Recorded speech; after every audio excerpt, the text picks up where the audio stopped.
Town coming to you live on 7/21/2020. Today we're playing some EverQuest. This is episode 26. Forgot to change that title, but I will once the stream's done. Episode 26 of our Beastlord, leveling up, getting some AAs, and becoming stronger in the game world as we explore the different avenues and places to go. So right now we're hunting down 5 black feathers. We have 2 of them taken out, and we're currently making our way to do the others. So this has been quite an interesting little game here that we've been having. And yeah, that's a pretty nasty fall if I ever got pushed off that.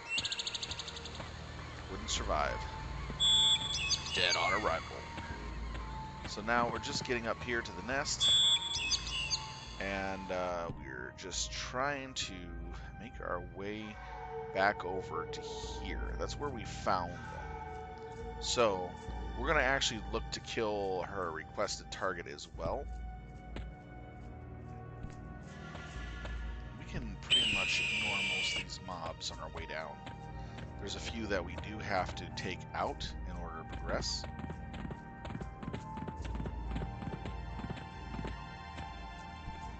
Okay, I don't want to get in a fight with that. Okay, watching Harpy. Go ahead and take this one out.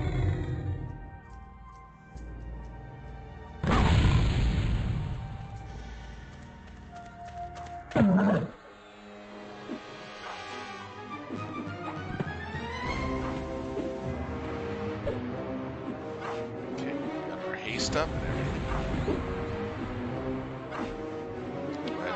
Friends, display. Start getting our damage going like crazy. Quarter has to be healed at 40% here in this area.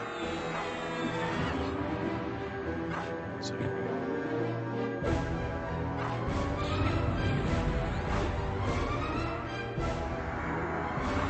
Wow, resisting quite a bit. Nope, landed it.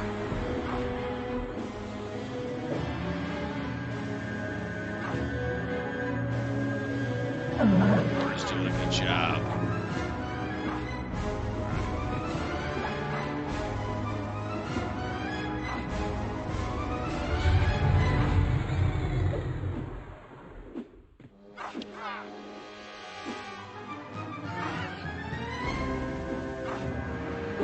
Oh no, not an ad. So you can handle it.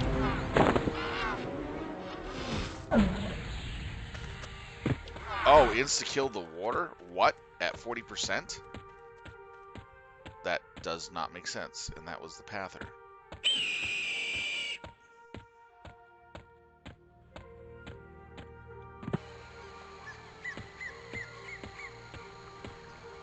That was really weird. That mob just insta-killed the water at 40% health.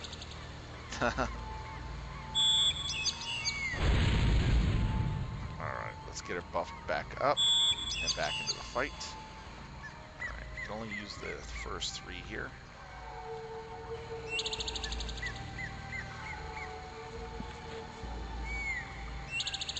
You also got to get her drink up too.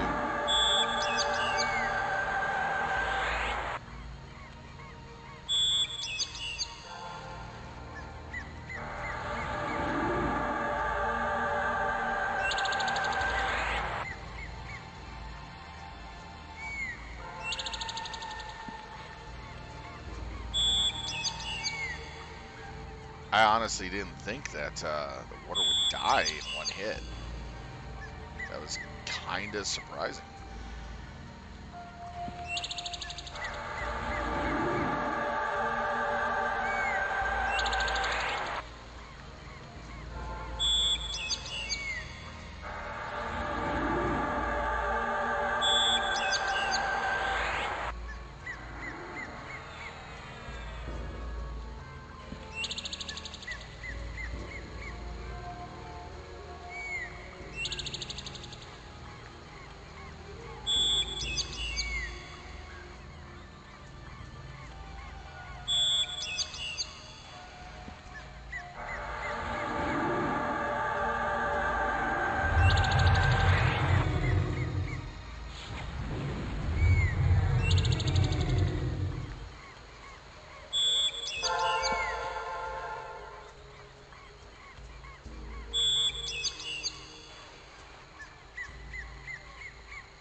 rebuff. Should have my mana back really fast.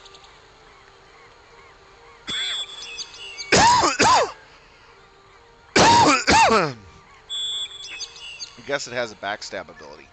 That's why it died so fast.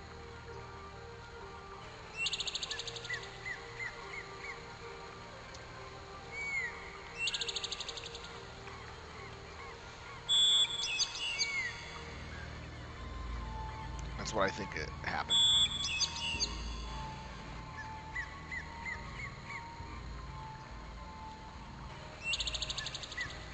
And I gotta get drink though.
Play more EverQuest during the weekdays. I've kind of got a little busy on EQ on what is it? Survival Evolved Arc. But now, since I got everything situated where I want it, I can come back to here and play in the mornings more often. All right, let's get in there and fight that bad turkey. Bad turkey. Bad turkey. I'm surprised that I got the Pather.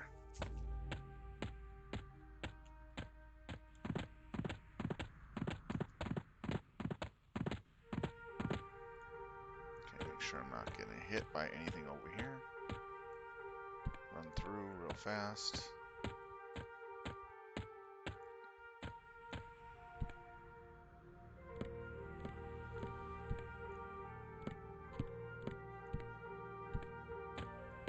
See where that one is going.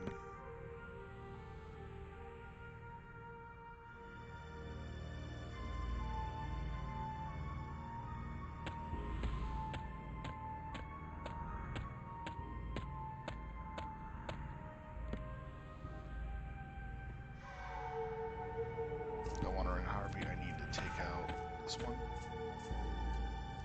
I don't know what they're going to do yet.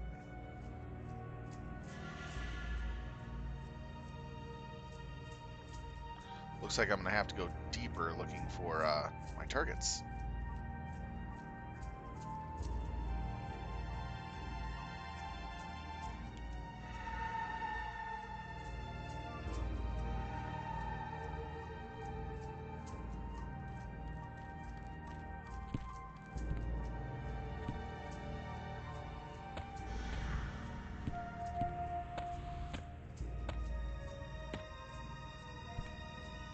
Kind of watching to see if this one actually goes down this way as well.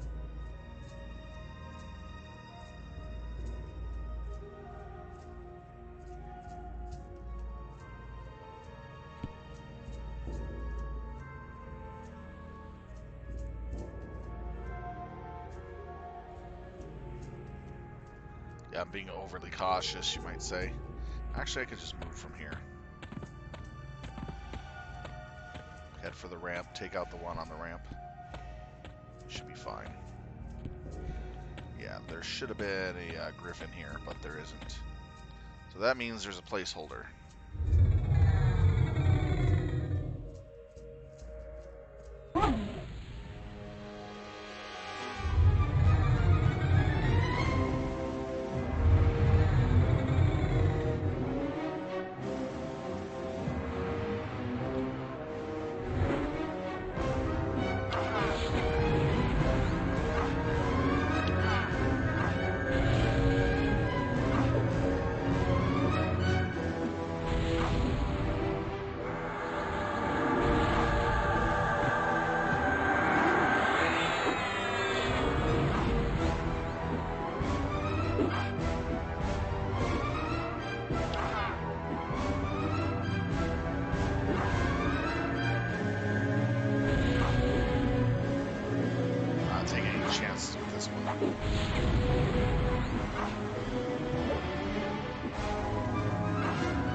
a good thing I did move. There's a path that goes that way now.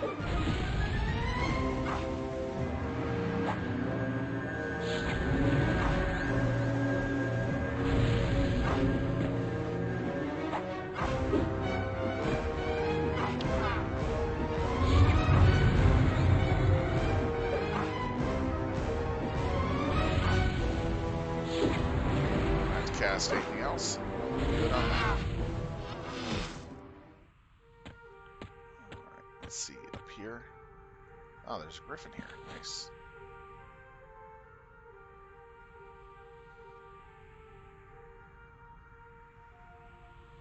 Definitely will have to kill that wandering harpy.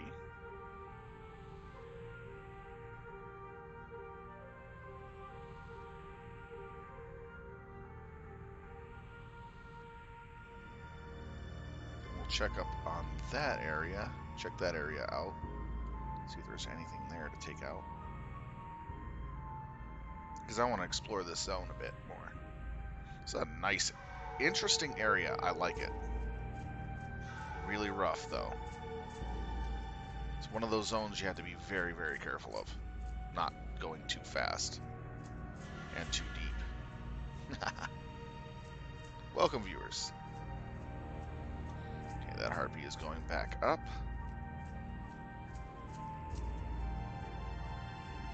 Trying to keep an eye out for pathers, NPCs that move around. Because I don't know the pathways yet, or the times of the NPC respawns.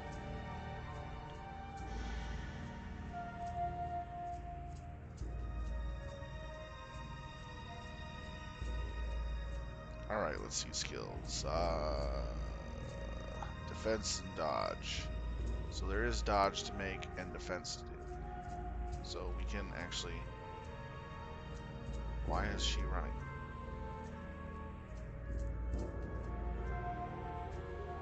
It's really weird. I'm going to take taunt off for right now. And work on getting our defenses up. Oh, there's the other griffin.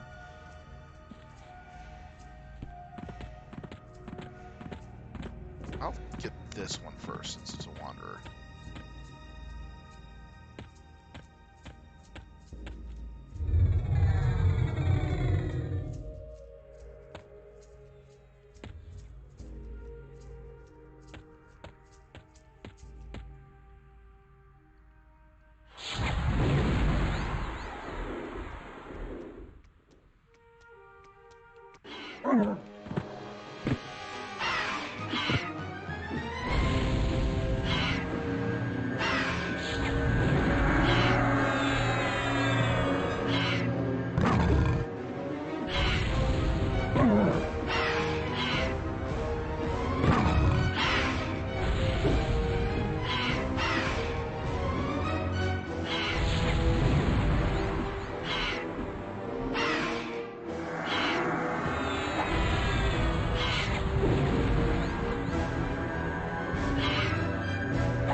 Glad I have it slowed. Holy cow.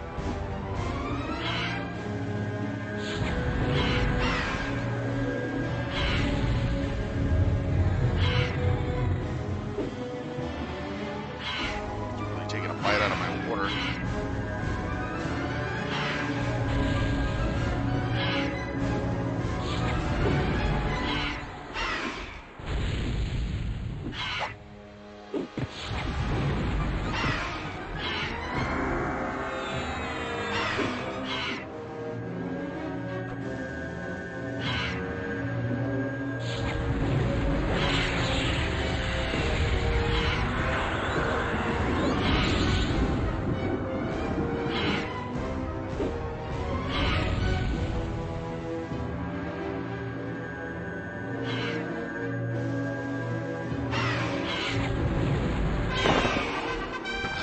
Nice. Very nice work there. Okay. It's just a wandering harpy. We have one AA, 2 generated AAs. Let's take a look at the Lucan list. We don't need any of this here. the archetypes. So 2. So no ones, so we got 2s to do. We'll start with the top. Eat Magic of Fury 1.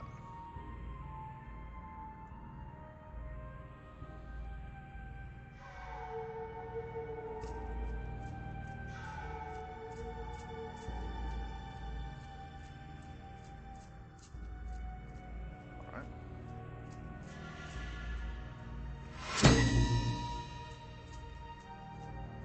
Very nice.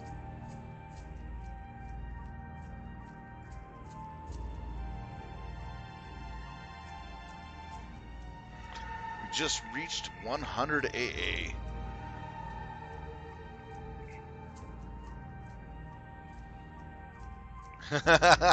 That is pretty funny, MechWarrior. Hey, how's it going, man?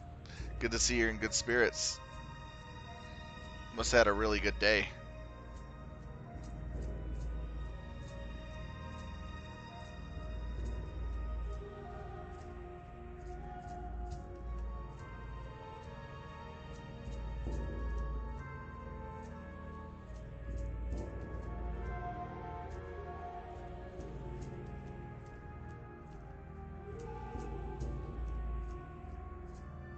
Oh, nice. Crusty bread and curry. Was it hot and spicy or just regular curry?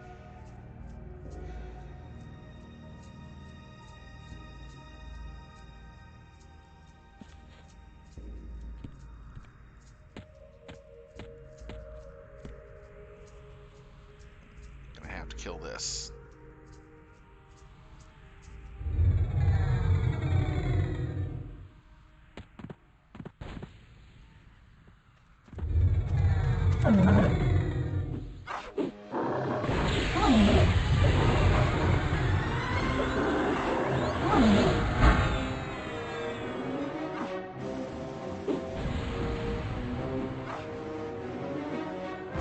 Mild. Oh, mild curry is really good.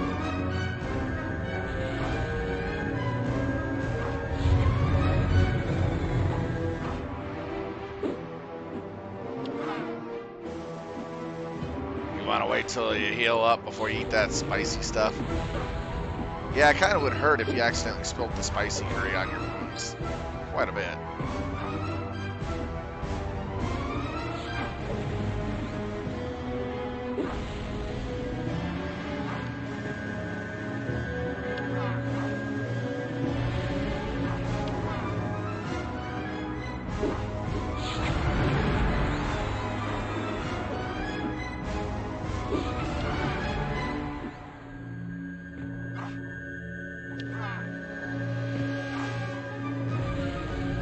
Taking no chances of losing my water.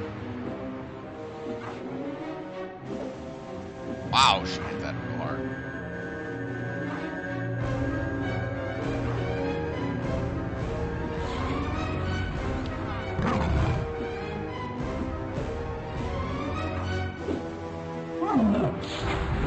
Hit me decent yard too.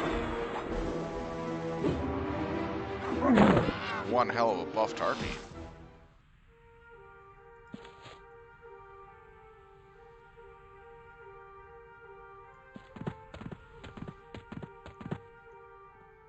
Thought there was a griffin down there. Probably is.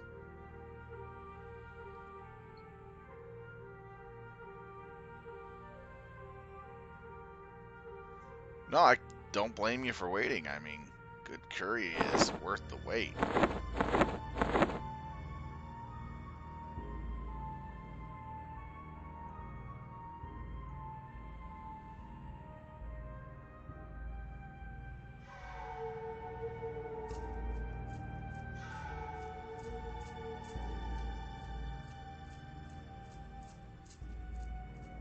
The freak touched me. Oh, jeez. They're like, no. No. You know, the con line from Star Trek. No. Instead of con. They're like, no.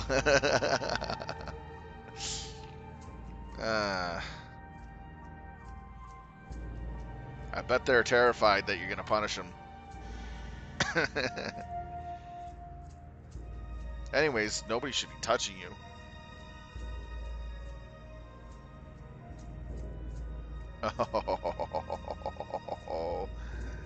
Oh, that's going to set them back for quite a while.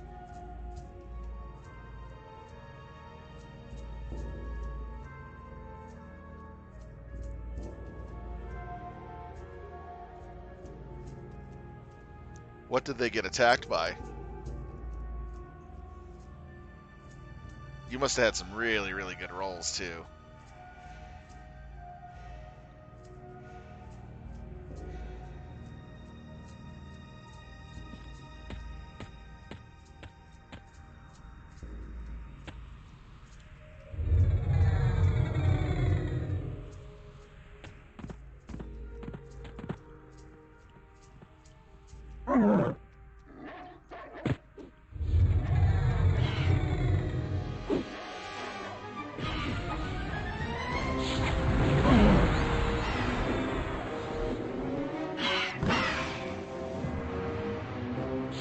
Oh, I don't believe this. This is a shaman griffin? Wow.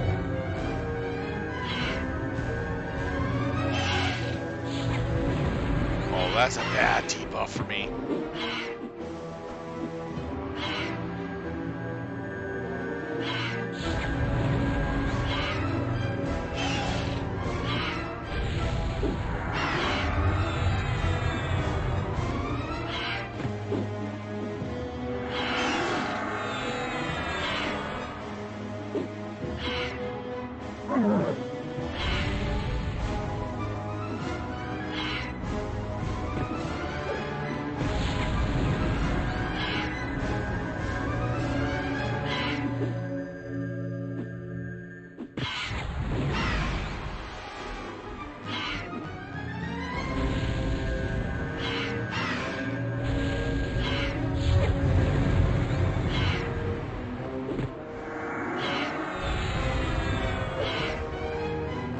So I gotta focus on this fight for the moment.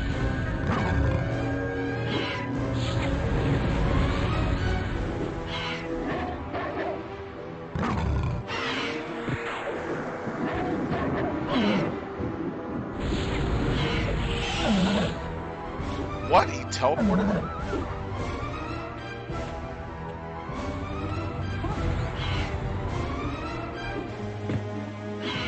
Dirty little bugger.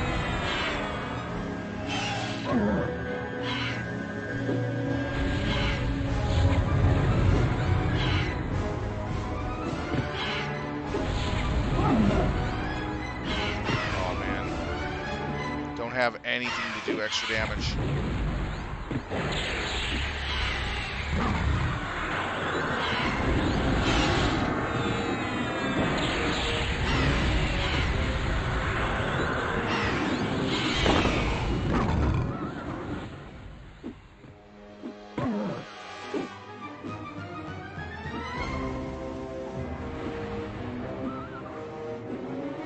What a pain in the ass pet. Wow, that was a good fight. Alright.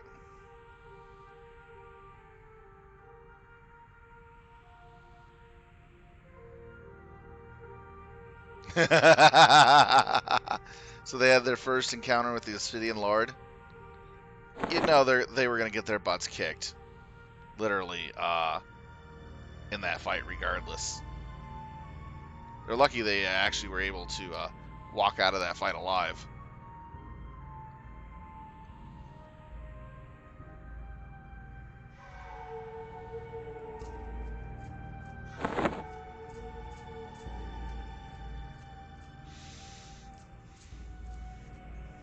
They were not prepared to fight them. They don't have the units and or skill yet.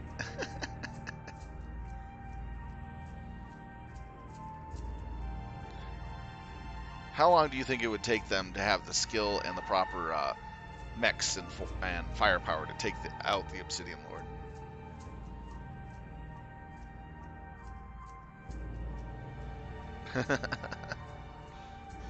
Or even force it to retreat. So you think in 5 weeks they might be strong enough to force it to retreat in a battle?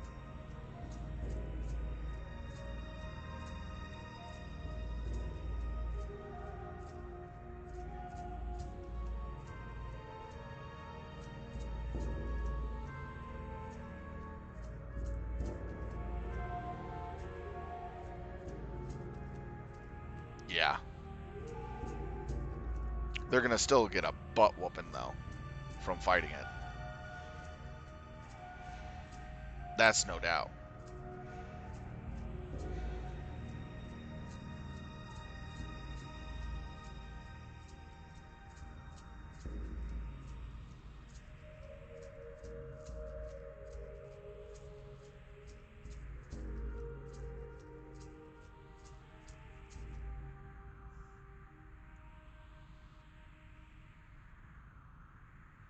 I think you're really looking forward to seeing them get their butts whooped a bit.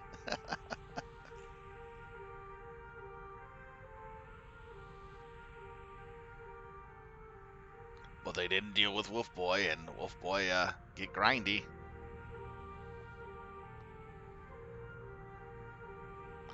Did he go, oh, ooh, over you? Did he do the ooh line and phrase while he got grindy?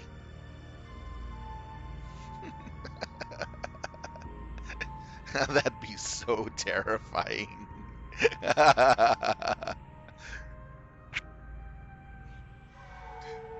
I, I think you'd lose your cool on that one if he did that, went that far.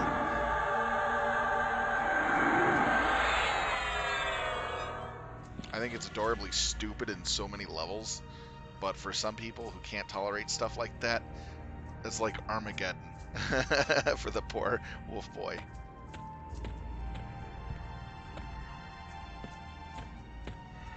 Alright, let's do a little exploring.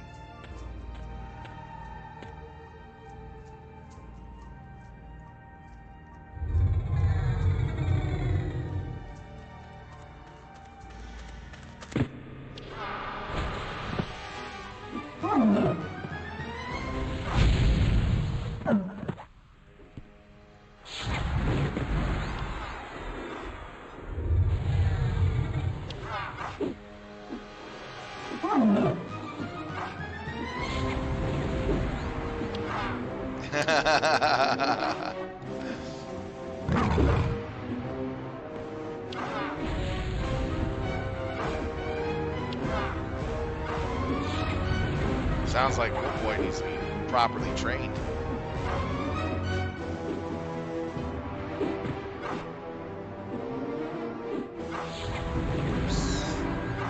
Oh, that's fine.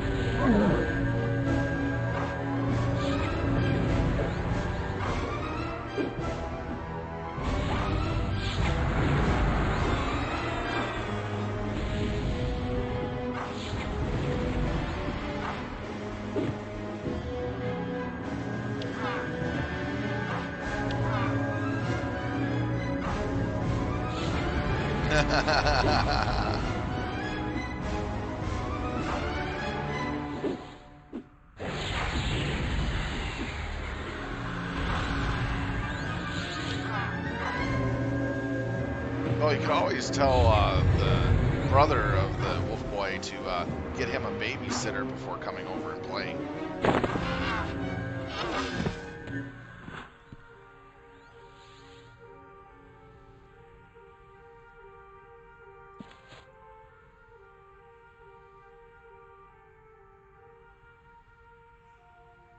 Or in this case, a wolf sitter.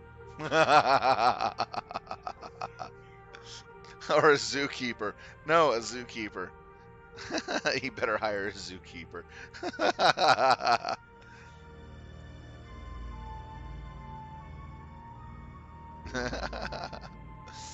Oh man, that's funny.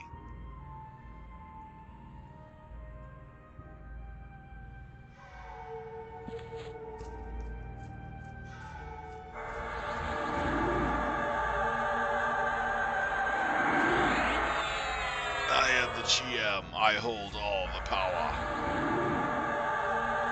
For I am God itself in my game world.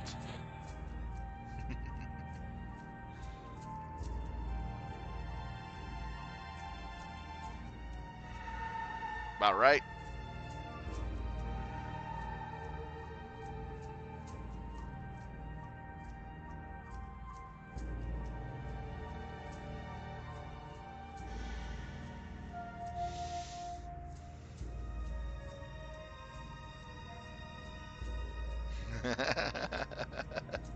I can be a good witch, or I could be a bad witch.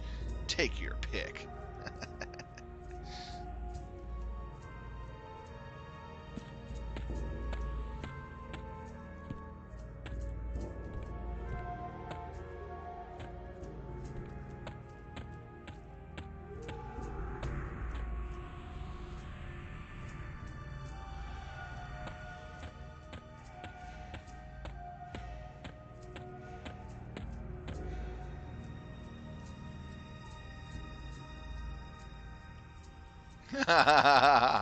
True, true, true.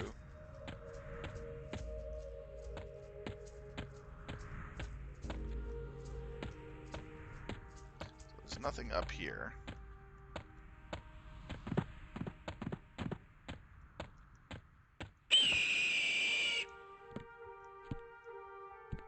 Hardly use.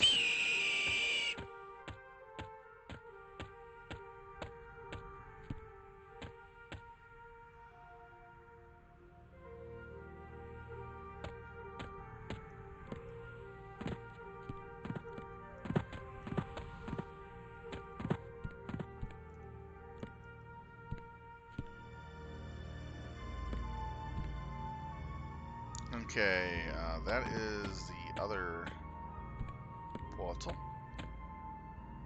I'll be able to use that until I make friends. Ah, there she is.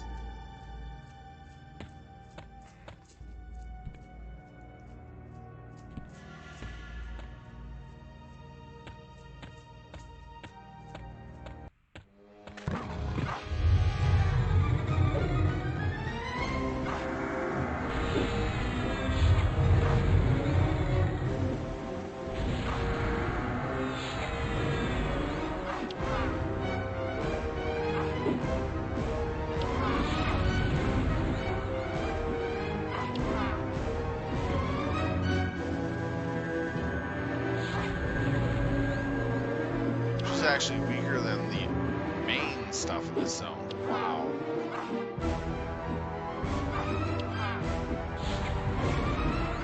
Well, it depends on how they act.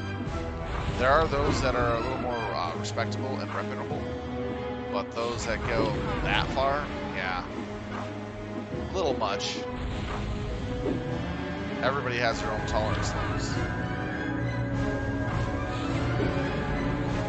I know some furries that are really good gamers, and they're very respectable. They like the fandom, but they just don't go all out in public. And they go to conventions and stuff like that and have their own fursuits. But they don't force it on others. You know what I mean? That's where you're having the problem, is he's kind of forcing it on you to accept it.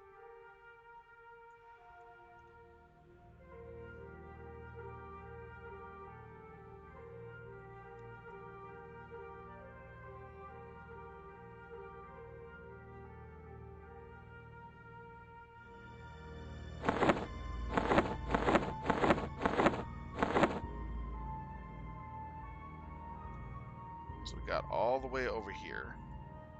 It was actually kind of fun. Could have went this way. Let's see what's over here. So let's go back and to the quest giver for this, so we can get this griffin unlocked for us. Oh, I bet he will.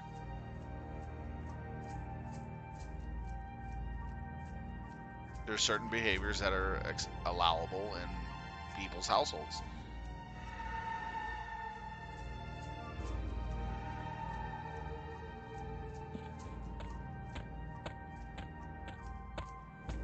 If he's going to act cringy in someone else's household, he better expect to deal with the punishment.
Griffin. Well, he's a pather. Damn. Oh well. We'll have to go chase him.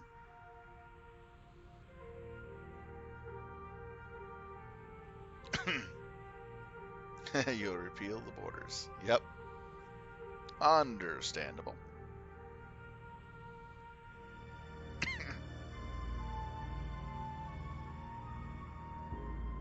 So we have the quest done. Now we have this quest to finish up. We know that one griffin went that way, so we're going to go after him as soon as we can.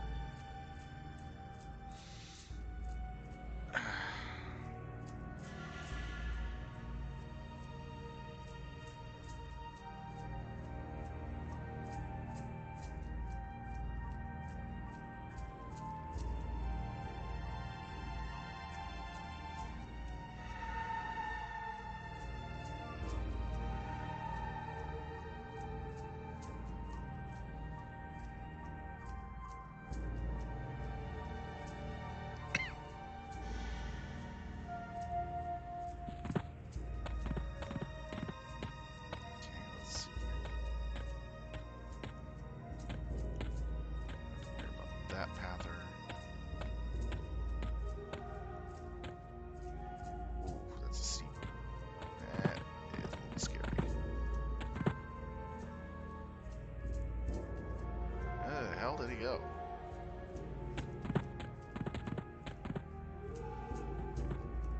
Damn. Not good.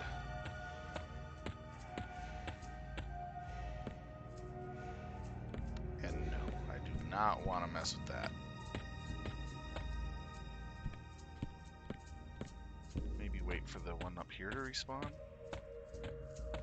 Or just wait for the pat to come back. I'll probably have to wait till the pat comes back. Nope, this one's respawned. And it is another shaman type.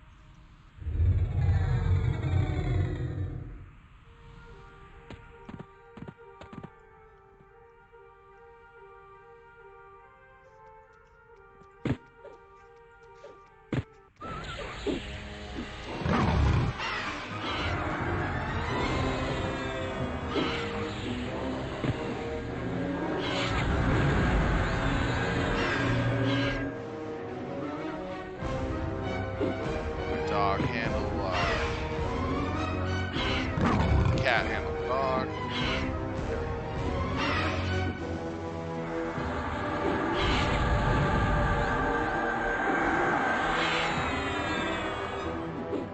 Let's go into success.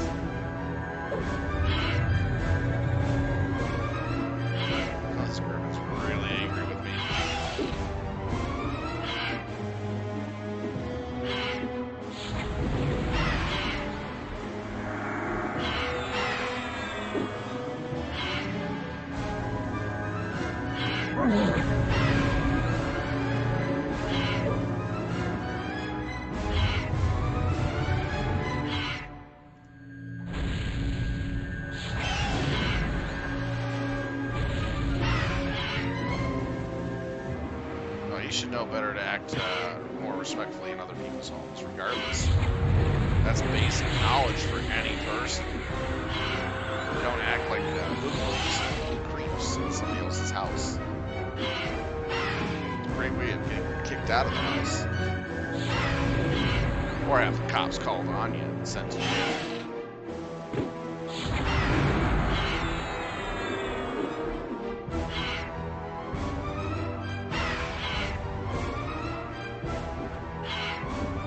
Oh, you almost got the border. Yes, Griffin. These great balls are...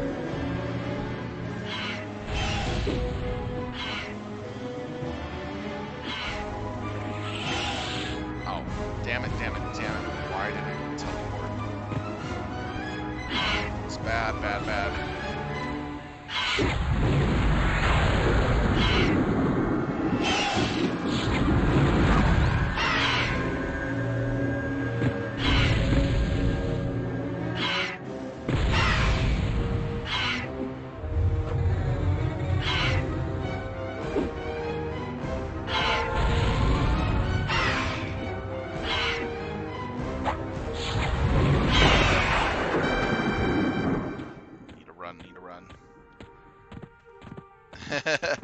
Like, I don't have time to pick the reward.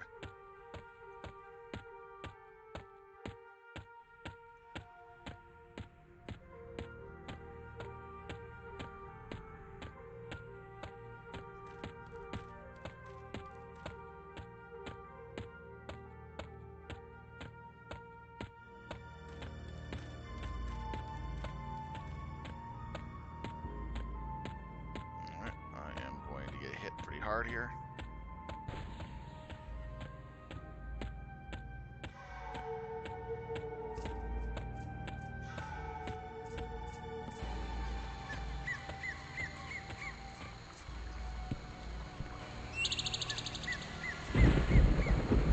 All right, let's see.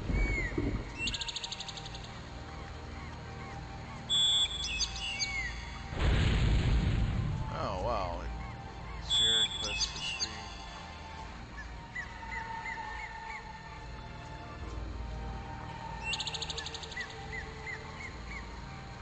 It didn't give me my loot. Oh well. Not a big deal. I already have it. But I got the experience. That's all that mattered to me. Alright. Let's go ahead and get our stuff buffed up again.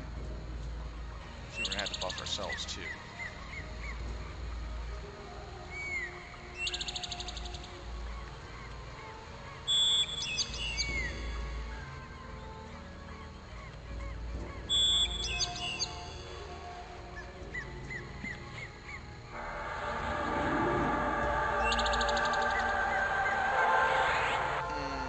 Probably doesn't perceive it. He probably thinks it's a game.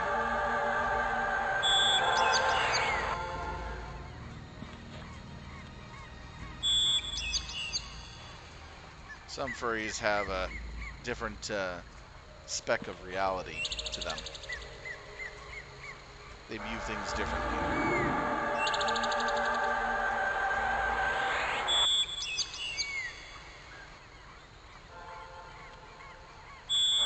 Just tell them flat out how you expect them to act in your house.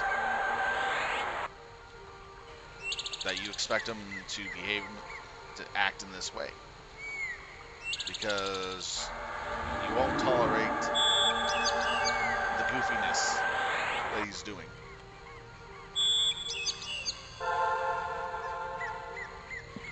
You probably just have to spell it out to him how you want him to act in your house. Just straight up. Usually that works.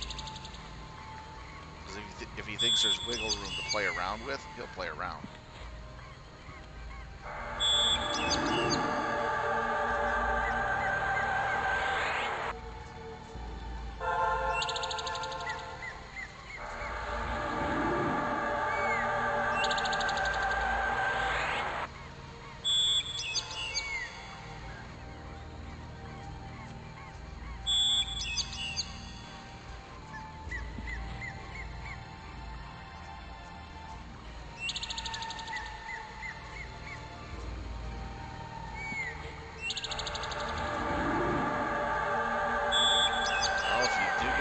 chance, make sure you just tell him exactly how you want him to act in your house. And he has to understand that you will not tolerate that the shenanigans he was pulling the last time he was here. That's all you can do. If he chooses to ignore what you say and act out like he did before, then, you know, that's his loss.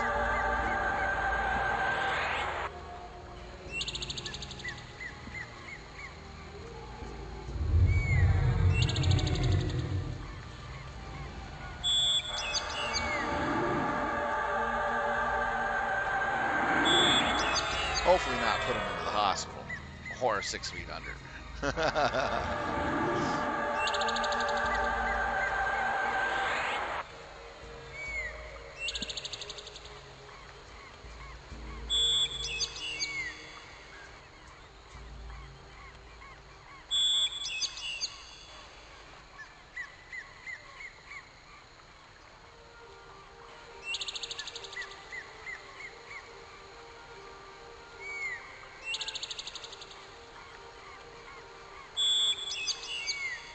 You're tempted. I bet you are.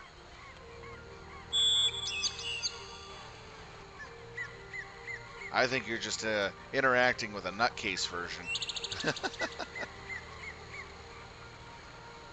Most respectable furries aren't like that at all. From the sounds of it, it sounds like he's just a little nutty with it.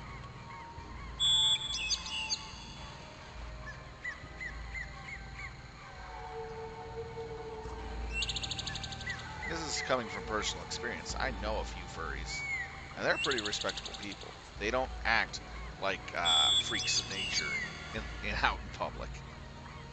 They don't wear their ears or tails in public or anything like that. They'll go to conventions, fursuit up for the fun of it. They'll even do things for the hospital with their fursuits from time to time. It's actually pretty nice that they donate their time. But no, they keep it respectful with the public.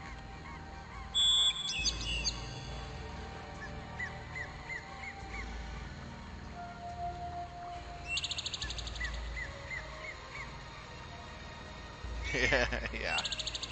The best thing to do is lay out some ground rules for him.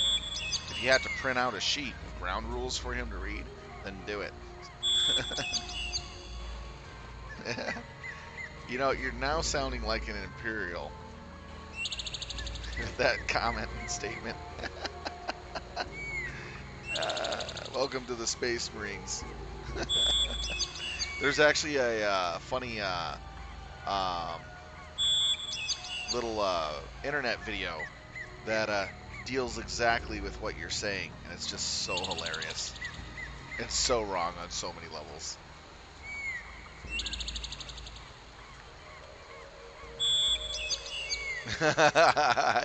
The Black Templars going in and burning them up, blowing them up, and then purging the entire world.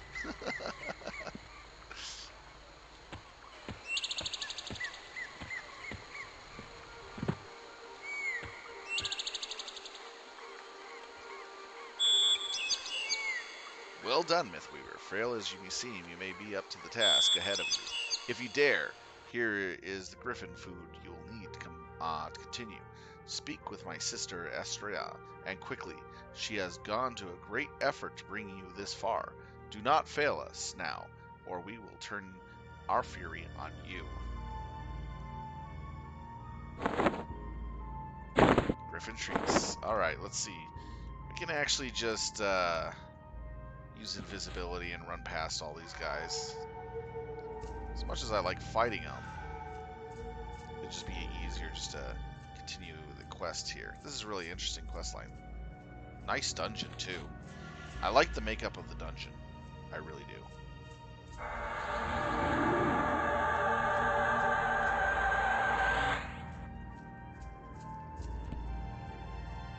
That's a rare creature.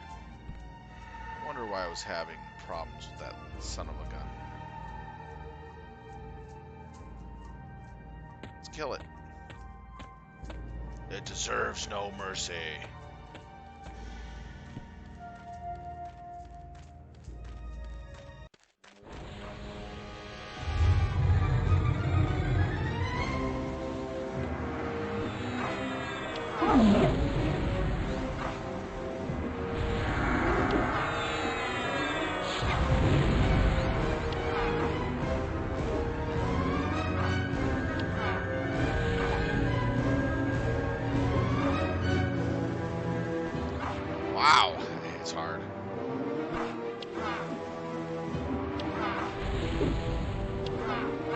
Ow! No wonder why.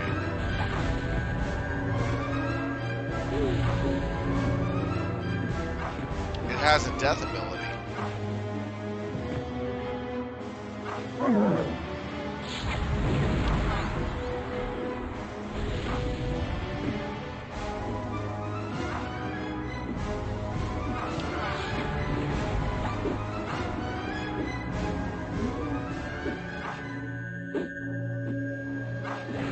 I had to heal at 50%.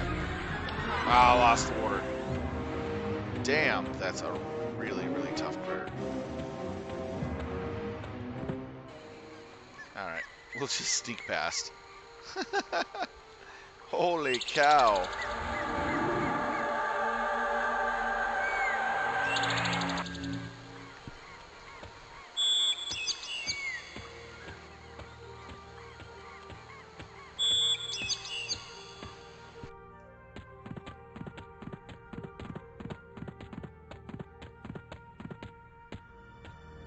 The only one we gotta worry about is him.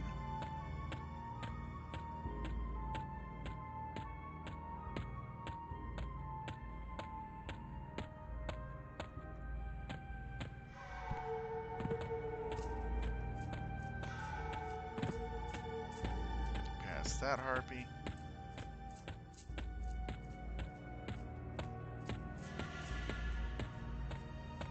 Don't go left.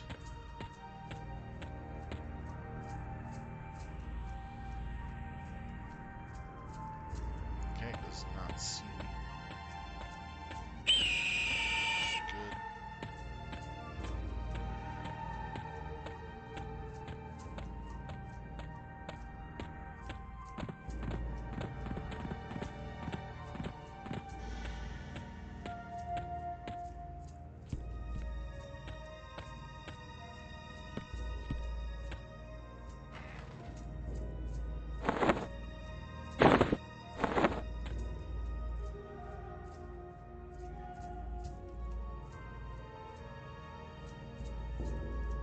Alright, that task is complete. So let's go ahead and summon up the water, get him buffed up again.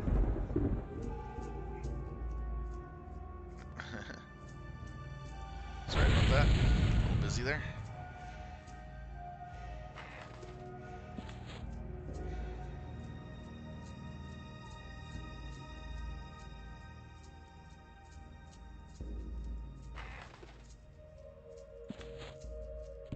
It's kind of fun exploring this zone, I have to admit.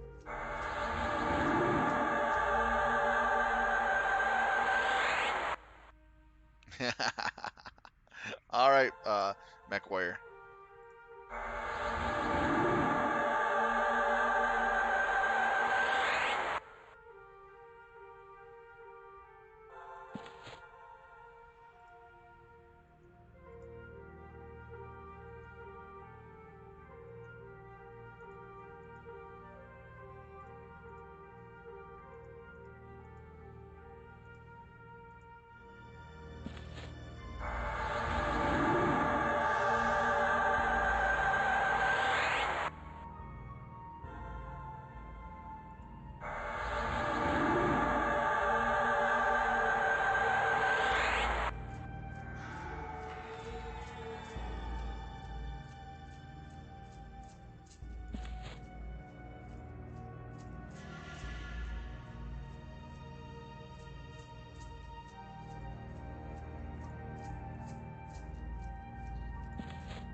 Now we sit, get our mana back up. Yeah, we're exploring Black Feather Roost right now. We've already did the daily. We're done with it. I didn't get the loot item because I already have it, so it's not a big deal. It's the experience that I wanted out of it. So I got myself an AA for that pretty quick. And then finishing up the quest to kill this named Griffin over here gave me more experience, and then feeding him gave me even more. So it was actually quite beneficial for me to do those quests. That being said, I'm just kind of waiting for the mana to come up, and then we'll continue on our journey.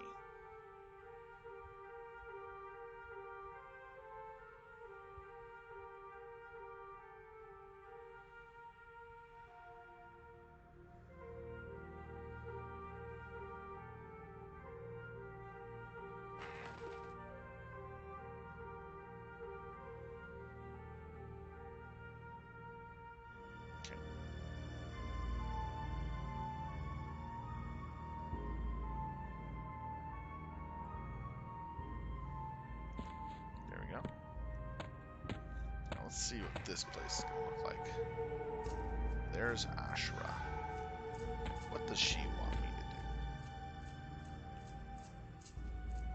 do? My sister Messel told me you have agreed to accept our challenge. I am sure she was she bored you with threats and doom. Please allow me to tempt you instead. Great riches and treasures can be had at the end of this road if you walk with me. Are you interested? Interested. Excellent, Mythweaver. The situation is very simple. You'll soon see, I am sure. The fact that I should be queen, not my sad and weak sister, Illyria. I aim to replace her and assume my rightful role as leader of this roost. Will you help me? Replace. It is far past time for the old to give way to the new, and high time I take my rightful place in this roost. Will you help me accomplish this and reap the rewards? Your role in this little drama is quite simple. Kill my sister, Alethiel, ransack her home, and return to me, and then assume my rightful role and place. There is one snag to our plan.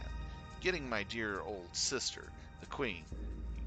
You have learned to tame the griffins of this roost and move from one place to place, but morsel of food will not be enough to accomplish this task. The queen's dope can only be reached via special trained griffins. Ride these griffins, you must need a royal crest. Captain Solaris leads the queen's personal guard. Her loyalty to the queen is unquestioned, and so, of course, Solaris must die. But more than that, Solaris and her top lieutenants alone have the magical crest needed to command the royal griffins. Kill Solaris and retrieve the crest for you and your companions. Return to me when you have done so with this quest. Oh, this might actually be a group quest. Interesting. Kill the royal guards, kill Captain Solaris. Wow. This actually might be a challenge. Let's see what we have to work with here. Where are we? We are right here. Here's the captain. Oh boy. I see how this goes. It's gonna be one heck of a ride. Let's do it to it, guys. Let's see what type of trouble we can get ourselves into. Alright. So we're gonna need to clip some harpy wings here.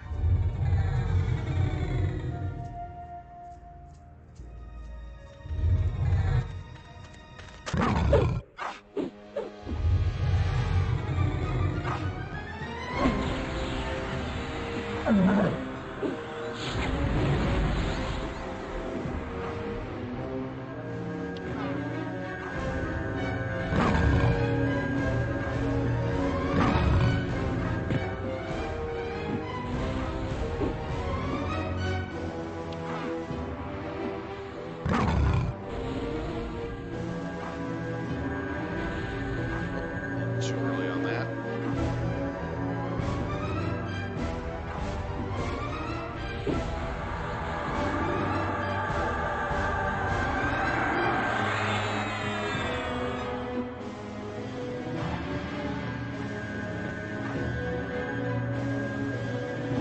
A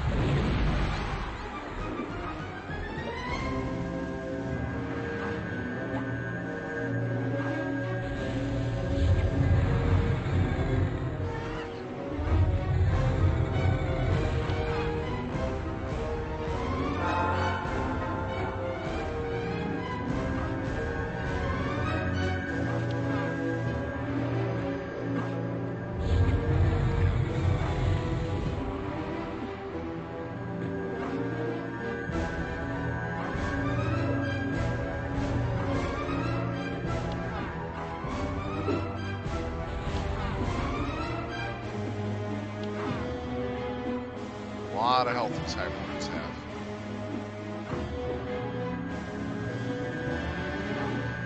Ah!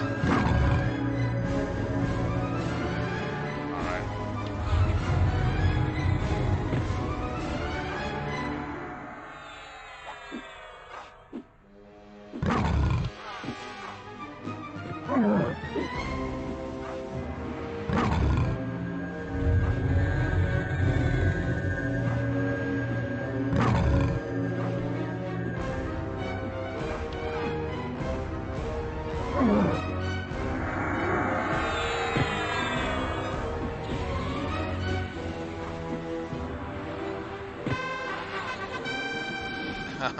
Got her. Dang. Alright, now I understand what this level holds. It's going to be tough.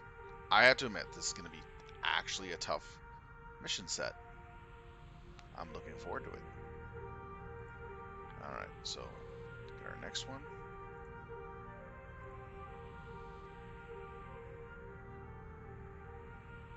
Let's see, what are the next two? Sphere Resistance. Don't really need it, but I still would get it.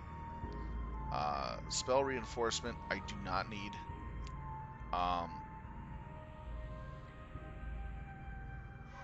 Well, oh yeah, grants by 5%. Yeah, might as well. That makes my spells last a heck of a lot longer. Might as well.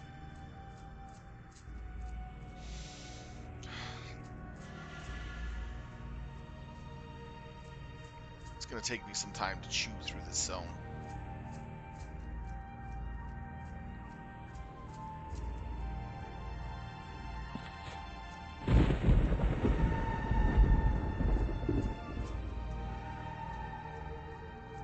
Highborns are just a little bit nastier than what's in nastier than what I was dealing with in the last area. So I got to be careful. Not by much. They got a lot more health. At least they don't have any insta-kill abilities, which I'm thankful for.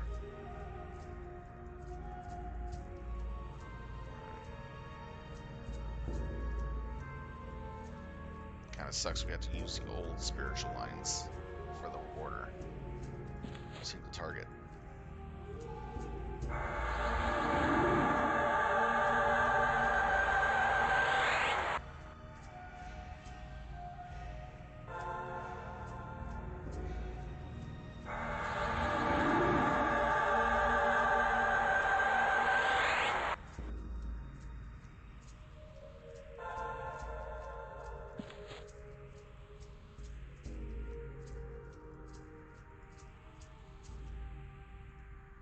Do not need to give the water any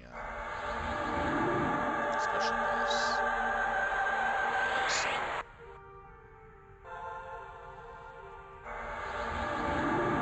definitely take removal of magic. So we definitely need to be able to strip them of their buffs.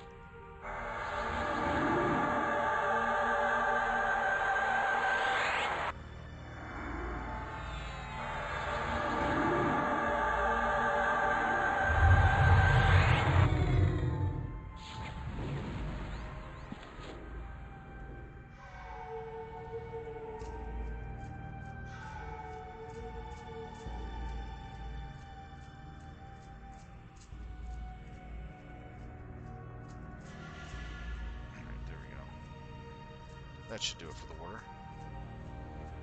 Alright, all I need now is just get my mana up. So we cleared something right over here. So we're gonna probably, I'm gonna basically check the zone. Slowly go through it.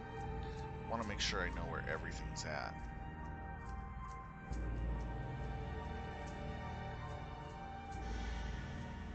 Because since I have to kill 5 royal guards, they could be anywhere.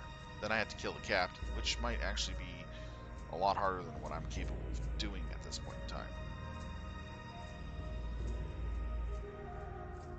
So the next one we're going to do is, we're going to do the buff one.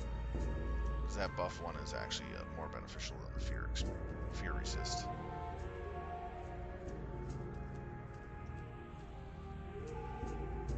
How far are we into the first? Not far.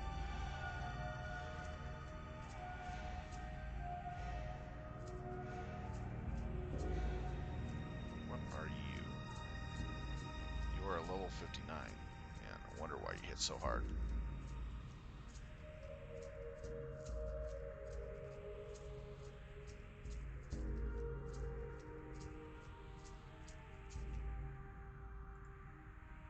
What are you? Vampire Skirmisher. Definitely do not want to deal with the Vampire Skirmishers.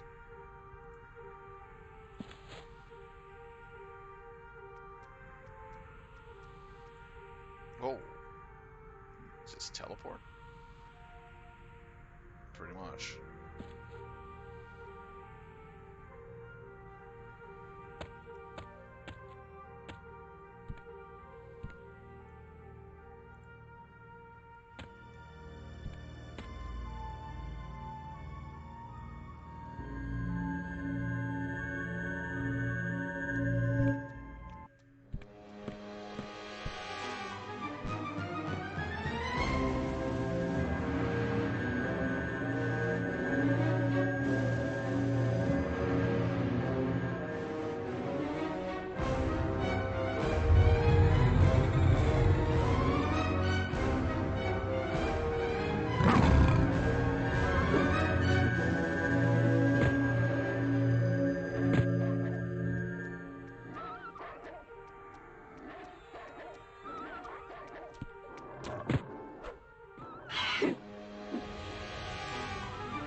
Wow, see, it's hard.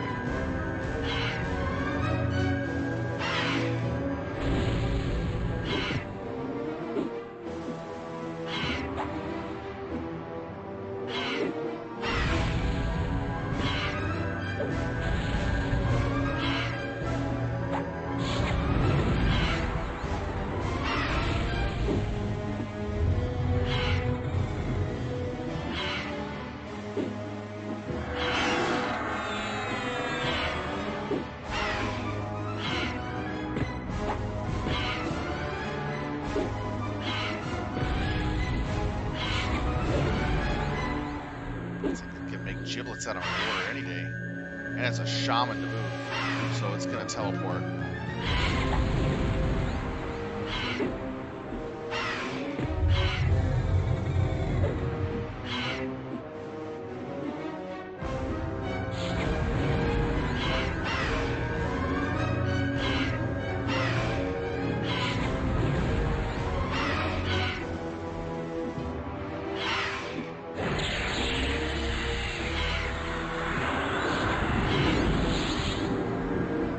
Stop his transportation. Yeah, it stunned it during its teleport phase. Nice. Very nice. That would have went right back to its bind spot and brought everything around it to me. That would have been bad. Because I have no idea where that thing respawns at.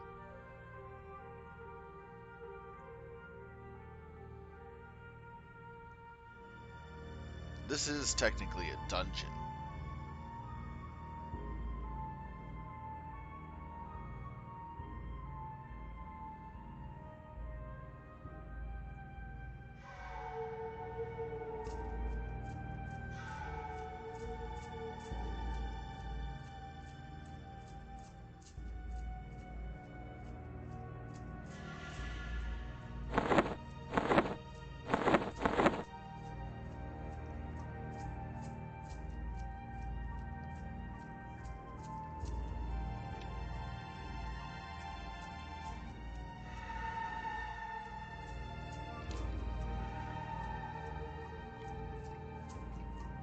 must have been a good raid.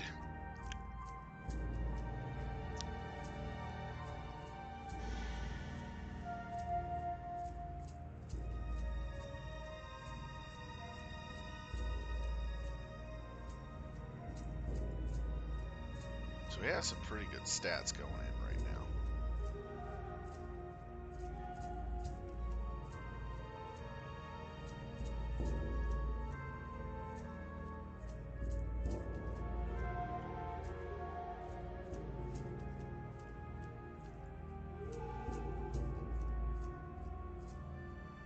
Wow.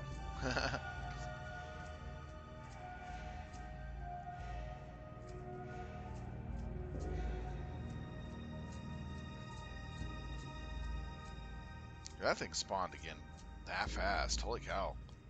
Level 61 too. Not fun. Kind of checking out who RP Highborn, level 62. Holy cow. Yeah, I'm gonna be pretty much grinding here for a while.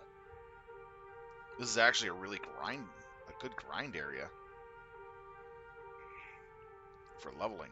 I don't think I can go any further than where I'm at my current level and strength.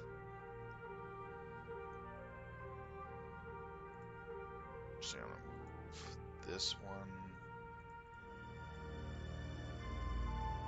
here, so it's a little more accessible.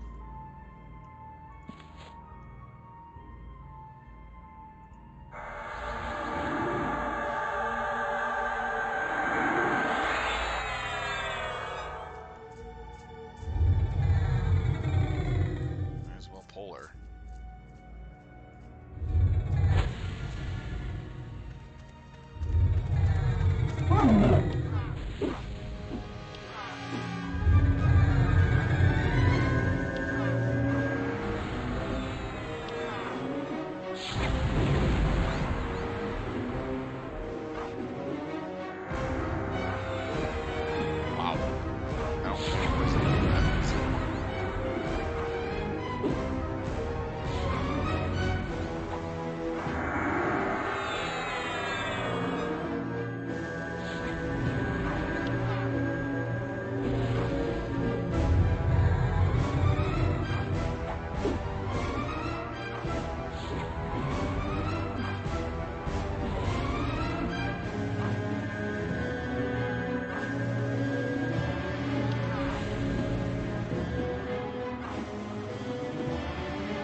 Wow, that was like a ton of damage.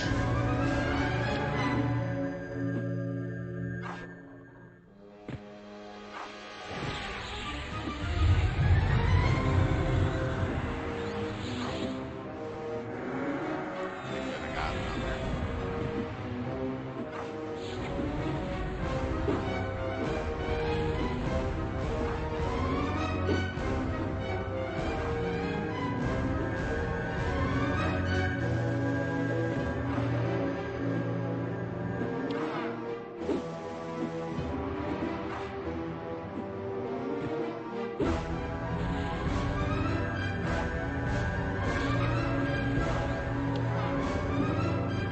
Got one more healing me.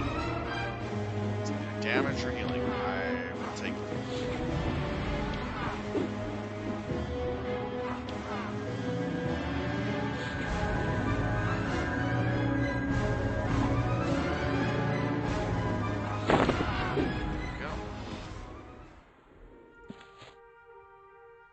Nice. So I can take down a level 62 even con. Not bad. Not bad at all. Mm-mm.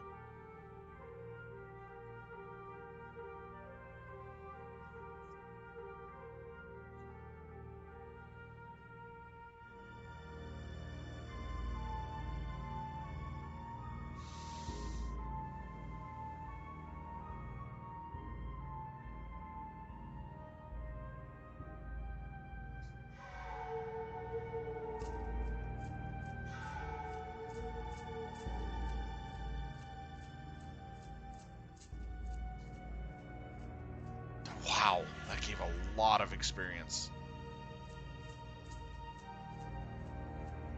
I like.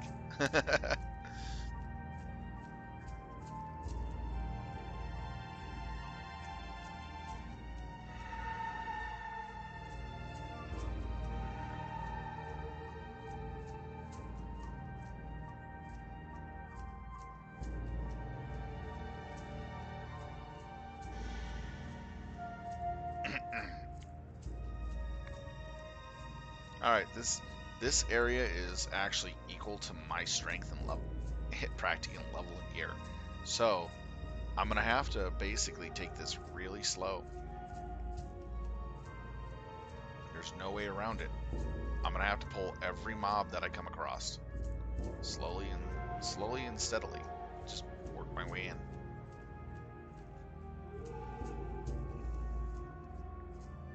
I could kind of like go around and assassinate the captains, because there is very little sea invisibility stuff, but I have no idea what the captain's strength level is. That'd actually be a pretty good idea. Just kind of scout them out, see where they sit. I could do that.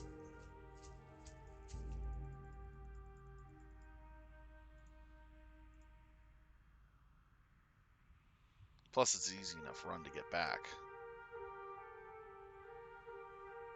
The vampires are the only ones I have to be worried of.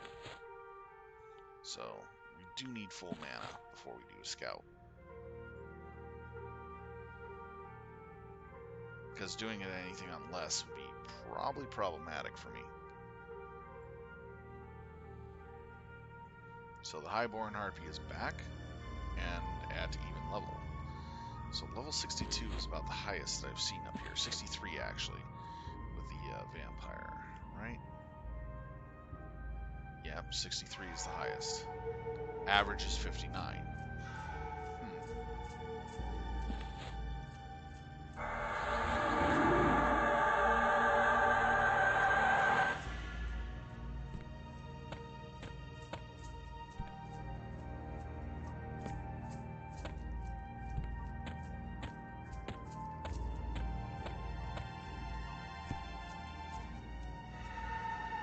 Highborn Harpy.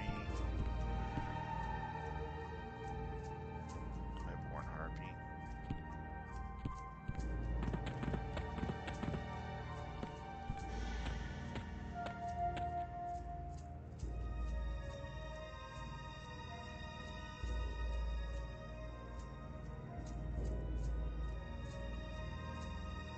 Vampire Necromancer.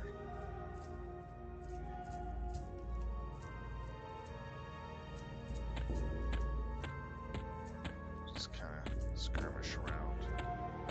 Skirt around a bit. Feather Griffin. Just coming this way.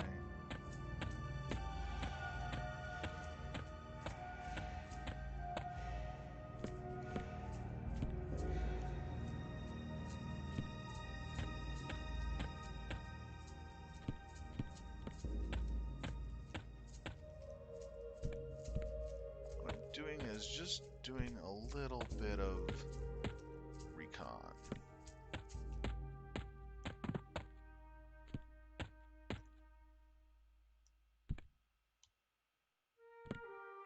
I'm starting to appear. Nice. I hate how unstable visibility is for me.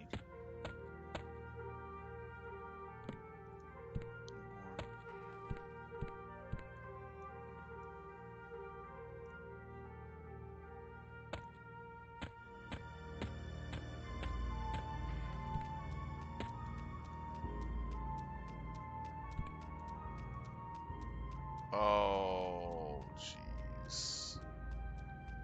All of them right there. Yeah, that's a group. That's definitely a group type of fight.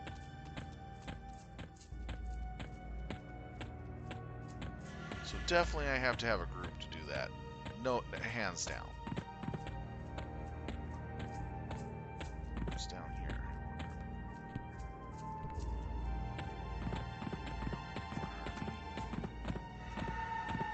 curious what's down here.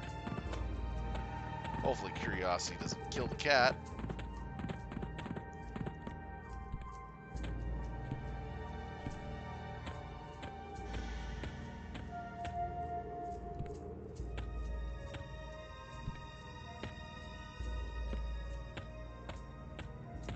It's a nice little rest place.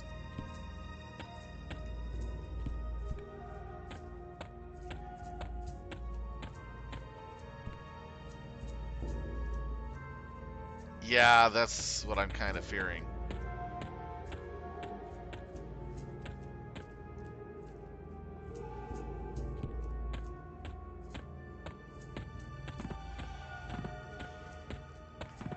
As long as my invisibility holds, I shouldn't have any problems. I'm just exploring the area here. So where am I? Oh, okay, there I am. Oh, rare mob. Don't want to get running that.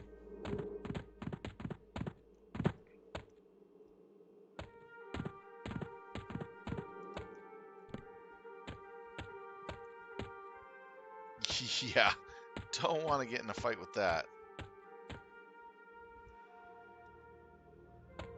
Wow. Yeah, I better get out of this tunnel.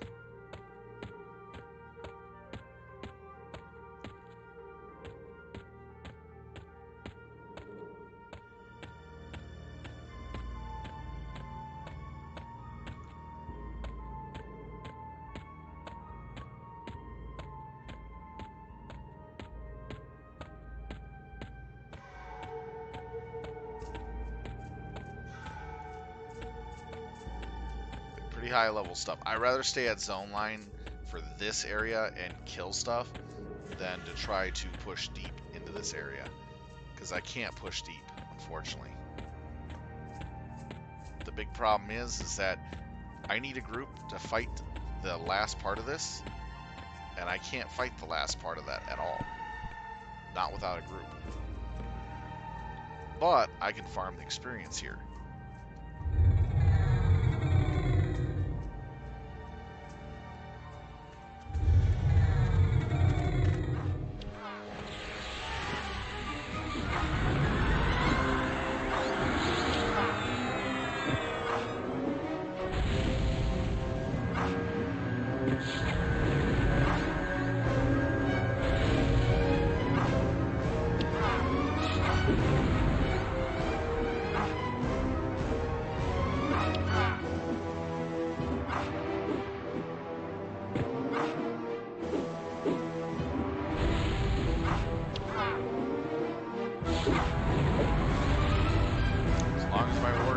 Rocking this time. Really good job.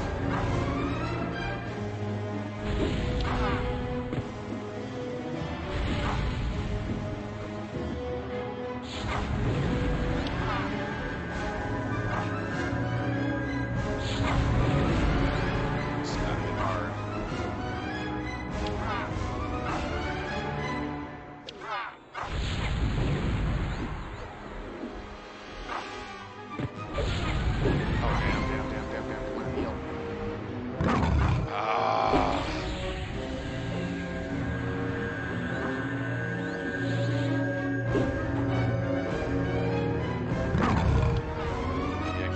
Pet off. If I can, it'll help. There we go.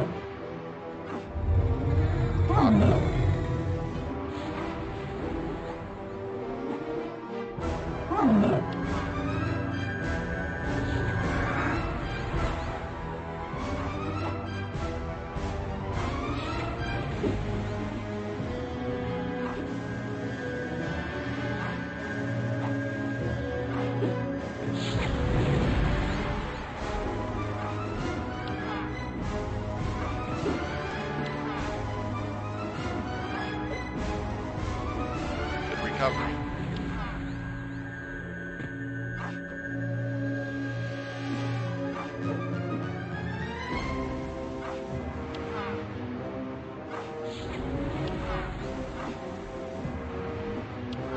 Out of mana.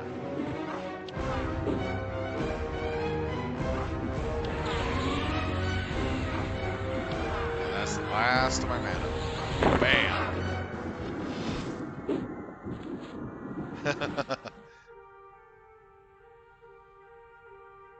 Lolo's JoJo's Bizarre Adventure? Yeah, I've seen it all the way up to the newest season, except for the newest season.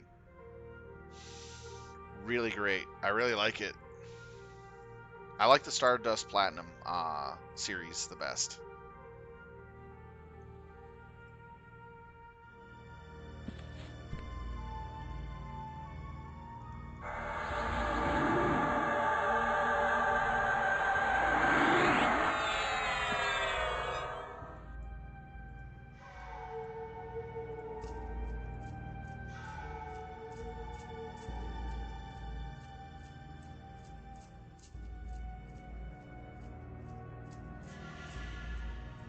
The Mech Warrior.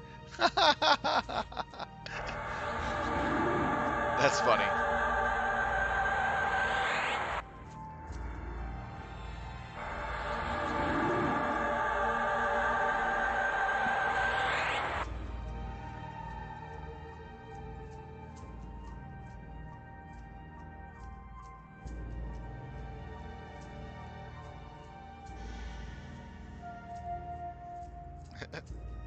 Most likely.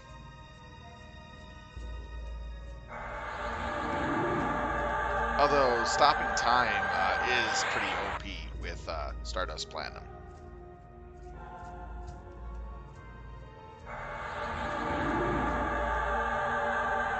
Dio got his ability right off the bat, but the thing of it is that JoJo had to skill up his.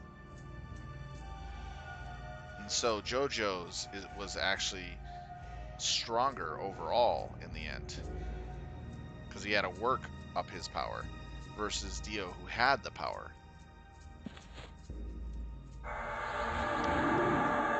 Given to him right away. Huge difference.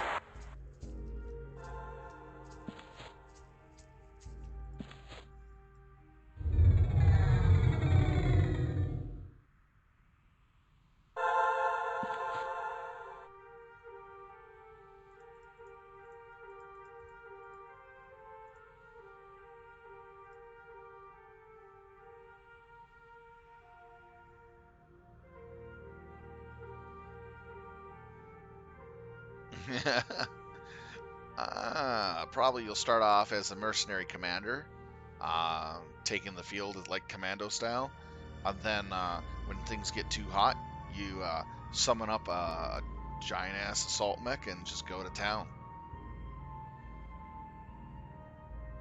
So you got a little power up phase that you got to go through, building up the energy to summon it.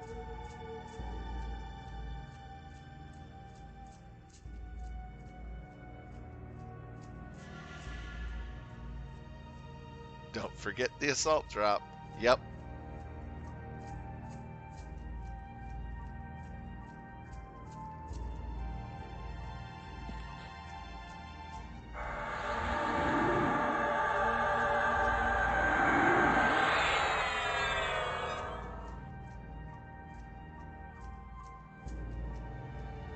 Travel and transport, yep. So basically, you build up the energy to summon your assault drop pod, dropship that comes in, help clearing out the area while your mech is dropped, and you jump into it for your stand. And then it quickly leaves the atmosphere.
No, unless he stopped, unless his stand stops time and space, and he was able to do his trickery.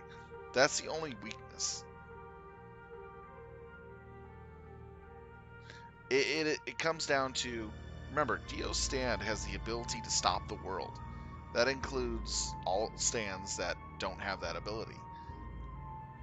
So you're gonna have to deal with somebody who can basically bend time and space and do stuff that you can't even perceive before you're able to do anything to him.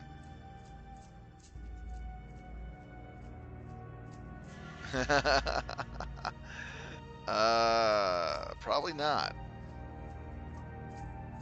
The only stand ever to face Dio with equal strength and capabilities was JoJo's, because JoJo's stand learned the time stop ability.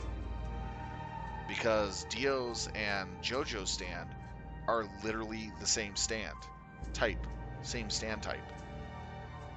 Yeah, he is. I really agree. I mean, Dio is just the epitome of it. It's insanely silly how he stands and acts and portrays himself. It's like, okay, who let Vampire the Masquerade in with vampire furryism?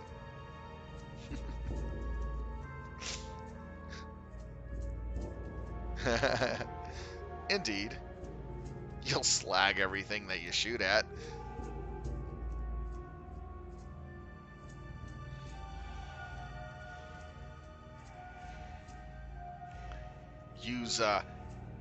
You'll use tanks as your roller skates.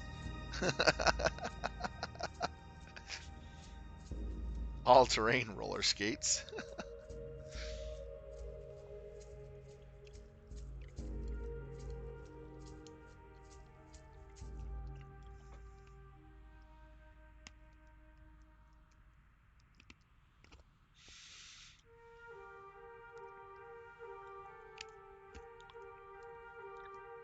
Unless you had technology from, what is it, Gurren Tempa Logon, then you can actually have weaponry that goes forward and backwards in time by a certain amount to counteract his stop time ability. That'd be one way to do it. Yeah, Luren Lagan is basically broke as hell in theory and physics. But really great show to watch.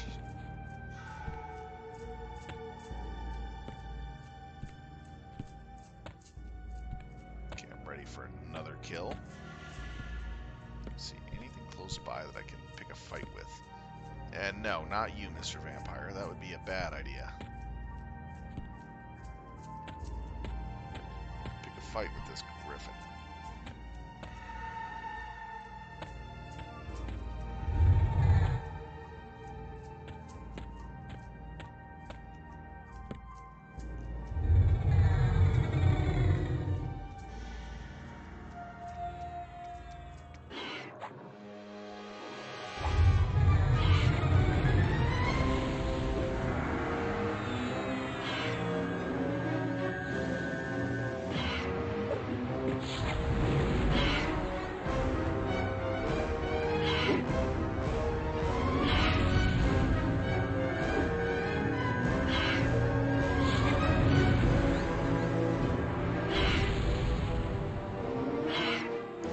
Got him underneath. No bus for you, Griffin. Ha ha ha. Only death.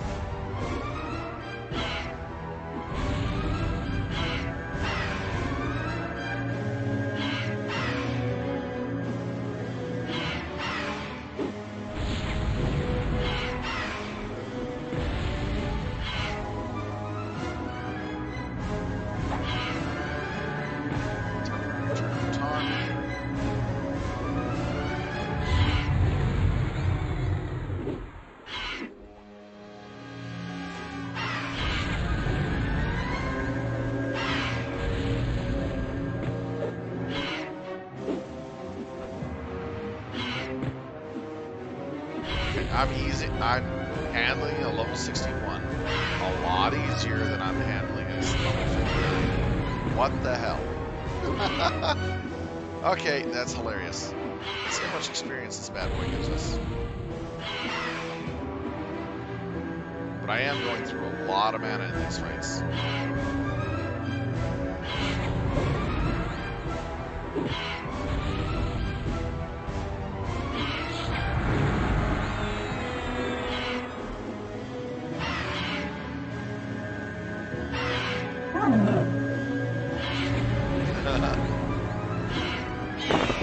Got him.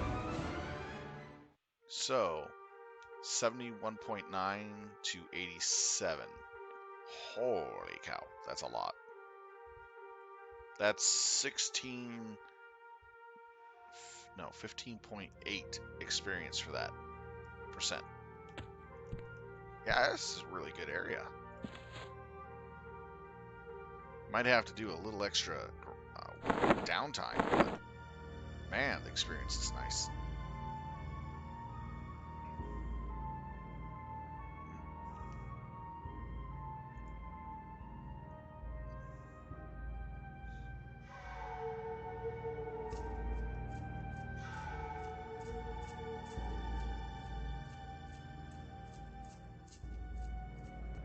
Well, here's the problem. Also, Dio's a vampire.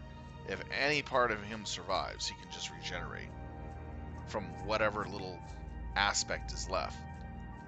Unless you have weaponry that has basically the sunlight incorporated into it, you're not going to technically kill him fully.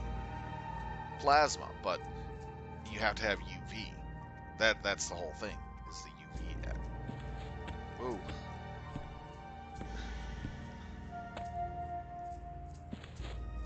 You have to actually have UV. Plasma may be another effect of, you know, what's in the sun for the energy, but it's the UV lighting.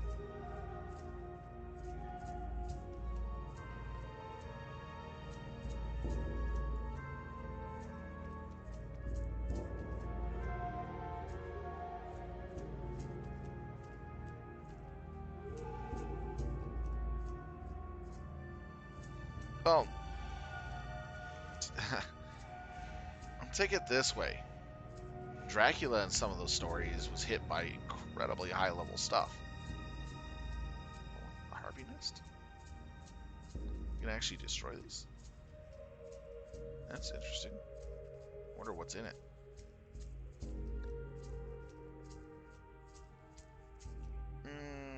There'll still be something left. It'll take him time to regenerate. Dio basically survived getting his head chopped off and then pretty much dumped into the abyss in a box that could never be opened. That's because he somehow got the original JoJo Star's body and put his own head onto that body.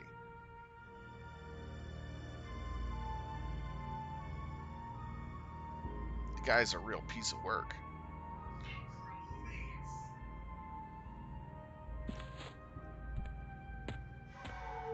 Technically, what they did is they made sure that he'd be in an eternity of his own death.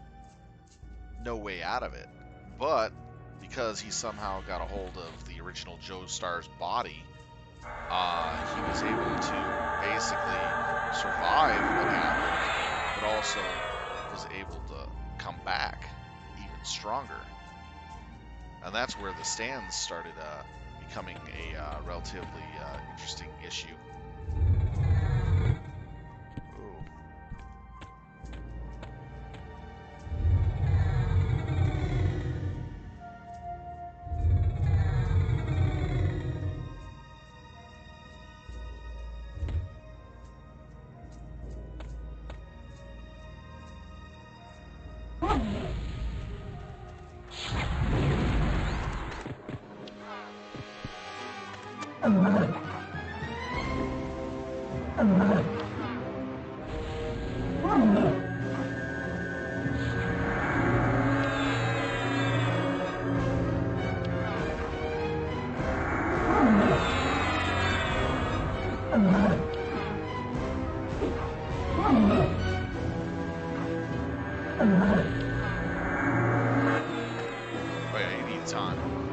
I was wondering why he wasn't taunting.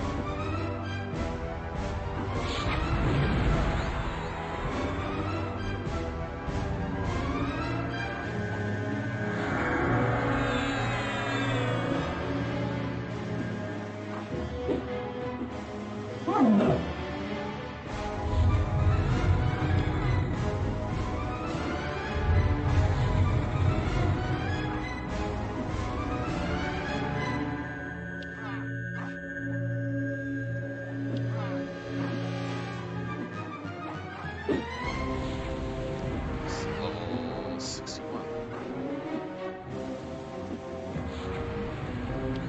Fire that off too early.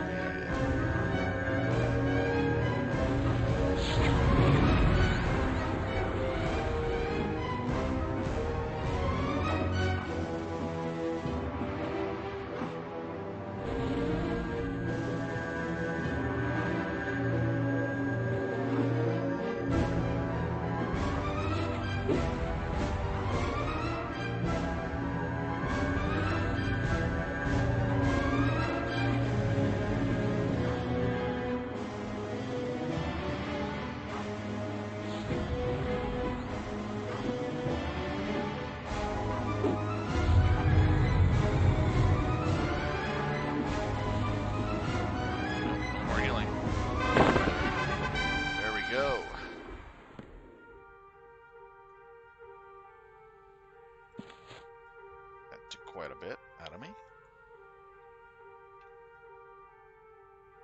Oh, I'm giving you credit. You'd do some massive damage, and you would make Dio probably take time, a hell of a lot of time to regenerate. But you wouldn't kill him outright.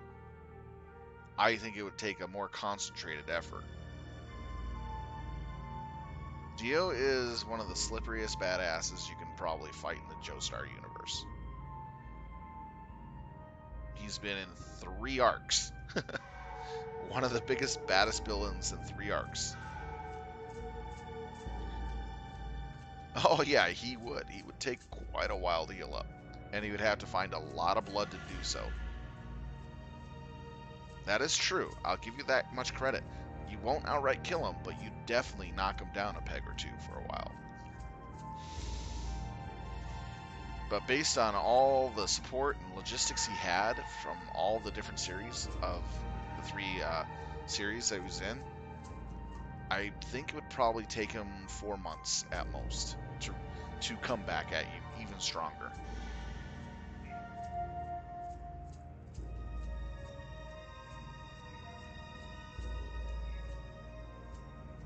And knowing him, he wouldn't come after you directly. He would whittle you down with pretty strong opponents before he would engage you himself.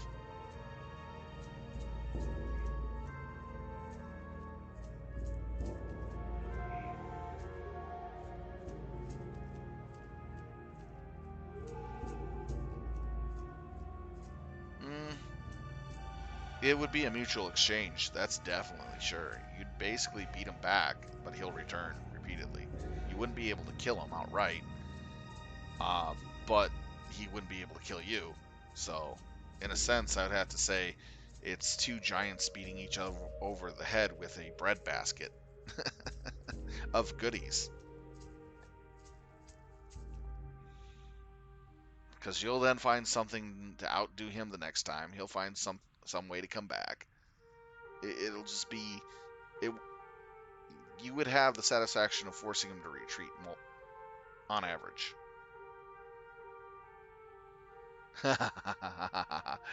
Oh, man. Dio had I would have to say Dio had the next level on that.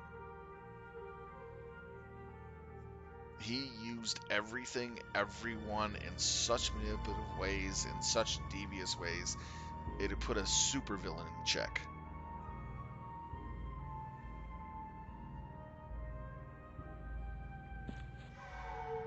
It'll make any of Marvel's and DC's supervillains look like puppets.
weaponry I think would have the best chance of actually hitting Dio would be laser weaponry.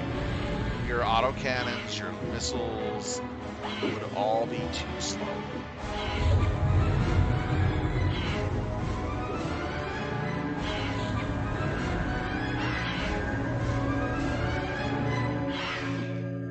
You have to remember, Dio can literally catch bullets without even looking.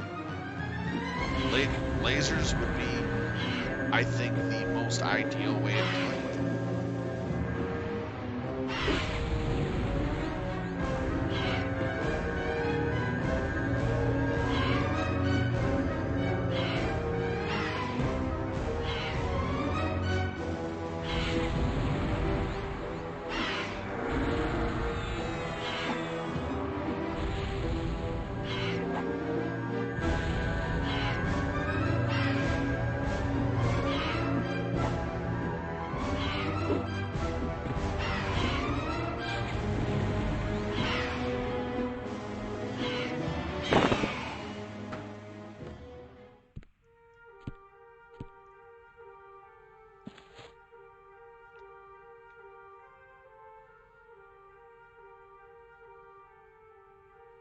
True, your assault ship would actually have a chance of doing damage to him, but then again, it's such a huge target that he could probably, at range, do devastating damage to the assault ship, or at least wreck some sections of it pretty good.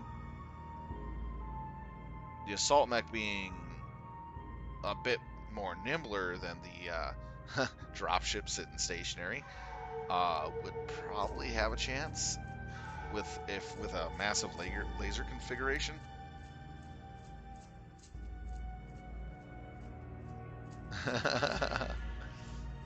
It would be pretty much two Titans going at it all at once, so it would cost you some damage on the mech, definitely.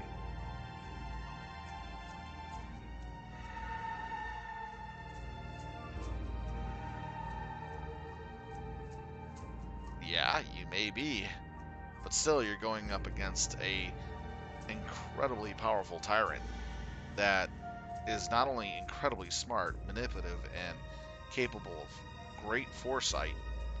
So he has what you have as well. He's also extremely durable and almost indestructible. If he were to actually, here's the thing, if he were to actually able to consume a Joestar's life force, he would have been invincible for the rest of eternity. Because that's the only thing he was lacking, was actually draining the blood from a Joestar completely and utterly to gain his invincibility. He would have been the perfect vampire. The only reason why the Joestars could defeat Dio was because of the fact he did not have that blood in him. He'll vaporize. throw a torch on him. Boop. There he goes. But you see what I mean. The whole thing of it is, if you pay close attention, he really needed the Joestar's bloodline, life force bloodline, and he had to take it either from Jojo or his grandfather. And when he actually took the grandfather's blood, they had to come up with a way to take it back from Dio before Dio became literally invulnerable. Because when Dio would have regenerated with that blood, then he would have been completely indestructible. He was literally an incomplete vampire. Powerful he may be, he was basically incomplete.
this one is really giving me a fight.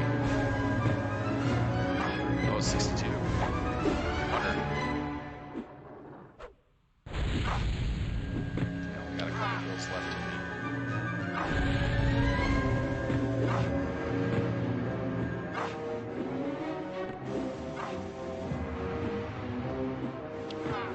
My haste dropped.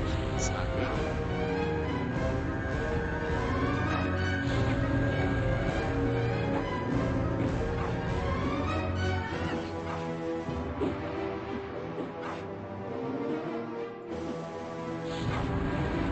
Last hit.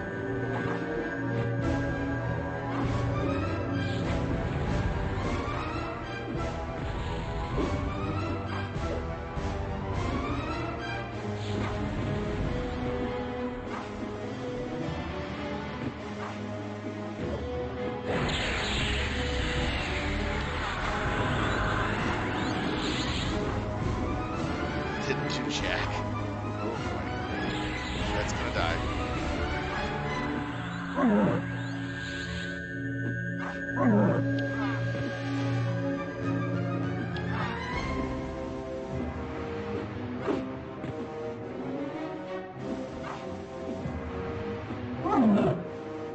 There you go. Taken down.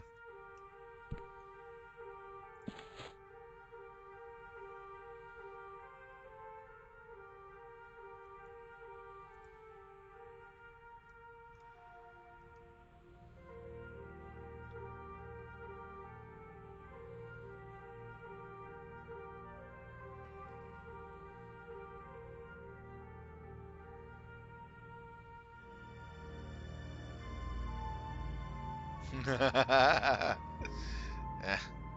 Well, he has his preferred choices of blood. Certain ones help him a lot more. And there are certain bloods that he will not touch.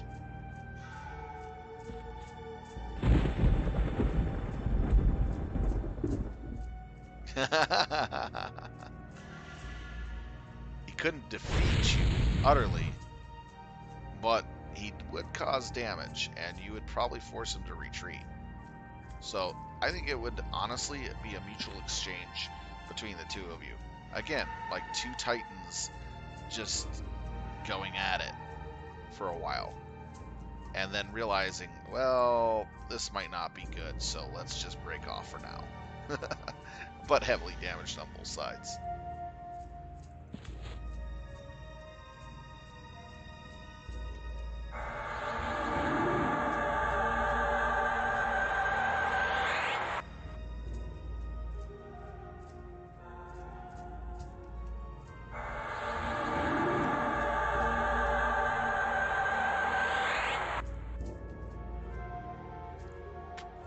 Well, an incomplete vampire that has quite a high level of intelligence, manipulation, and capability, and powers that just keep growing and appearing out of nowhere.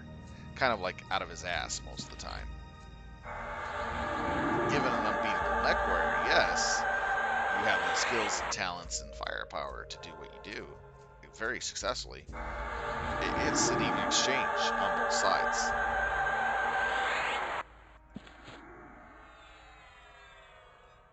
That's how I would put it. But the only difference is how long could you keep it up?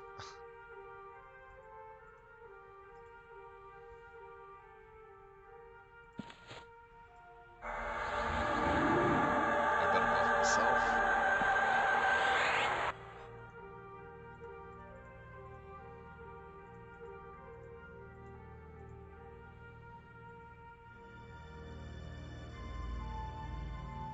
And to be really honest, Dio's the epitome of basically being a stationary rock.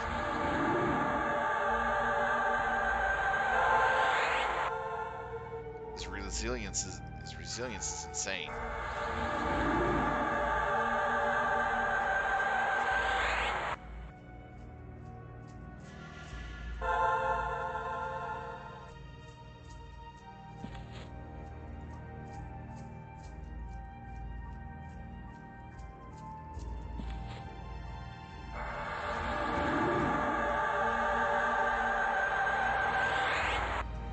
True. Or damaged.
Probably end up leaving us alone for a while until he can figure out some way to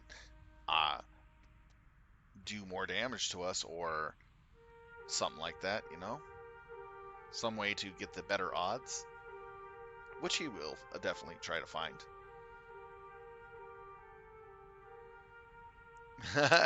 Yeah, that would be.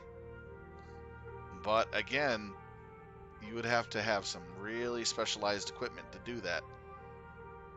You could probably, the best I could see you do is basically almost atomize him, get him down to whatever you could left of him, put him into a specialty armored encased see-through box while shining sun UV light down on his remains, and then eventually making a titanium case box, throwing them in there and putting molten titanium in what's left of him and throwing them into space.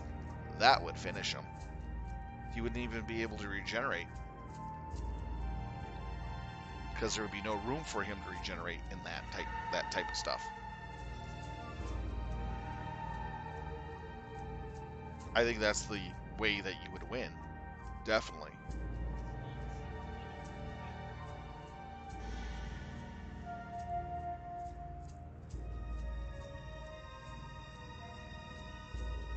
Or you could just put them in that type of box setup and throw them straight into the sun. Guaranteed victory. You'd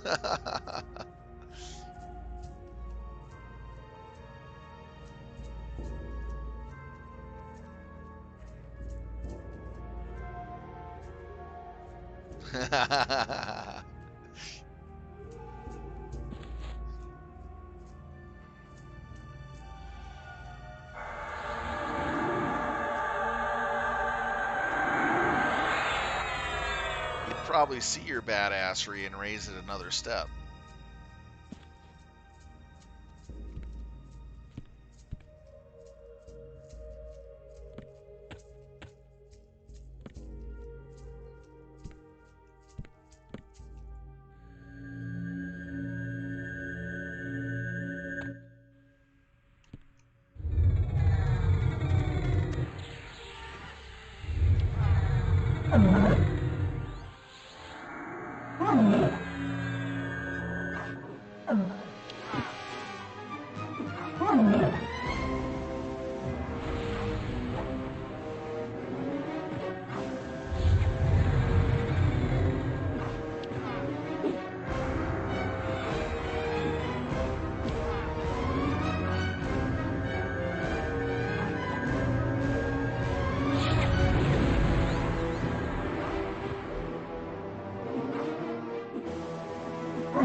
again. Damn it. Oh, my pet is barely surviving any of these fights. It's so funny.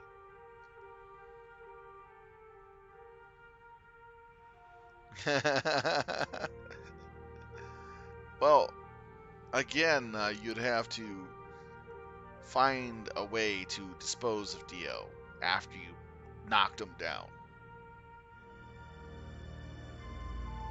You wouldn't be able to outright kill him like JoJo and the Joestars could, but you would have to find an alternative way that could work. Yeah, he is a incomplete vampire, but he's incredibly powerful. He accepted that curse flat out, and because of the way he accepted it, gave him so much more power.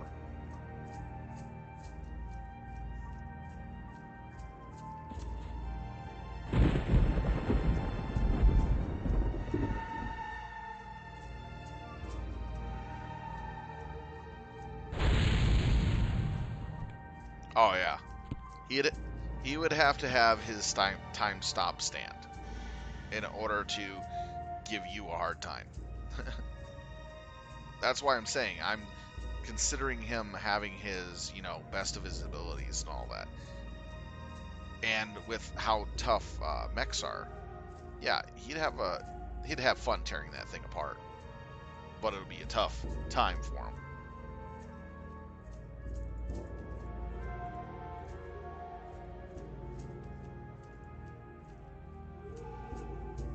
Given the skills, weaponry, on average, stuff like that, abilities of each side, cunning, strategy, all that, and the use of, say, certain basic tactics and all that, it's, again, giants hitting one another with a basket of goodies. It's going to be a long fight, a hard fight, but it'll come down to who's going to do more damage to who and it forces who out to retreat for a short time. It could go both ways. You still won't lose, but you'll get a good wins on them from time, pretty much average. I'd have to say it's a 50-50. You're not going to outright lose, though. Neither will he. Unless somehow you get an advantage on him. Right. It'd make you retreat because of either ammo, you need more ammo, or you took a critical hit to a system, something like that. Quick repairs, stuff like that. But you'd be right back in the fight very quickly. Same with him.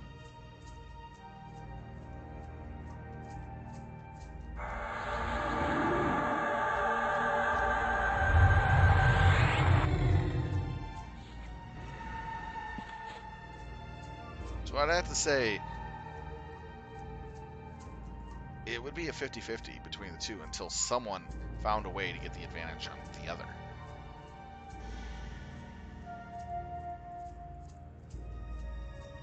And even if you have the advantage, is it possible to play it correctly?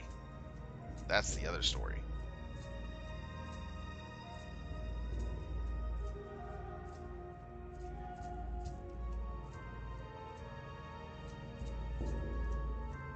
No Gus, no Galaxy. No guts, no Dio's head.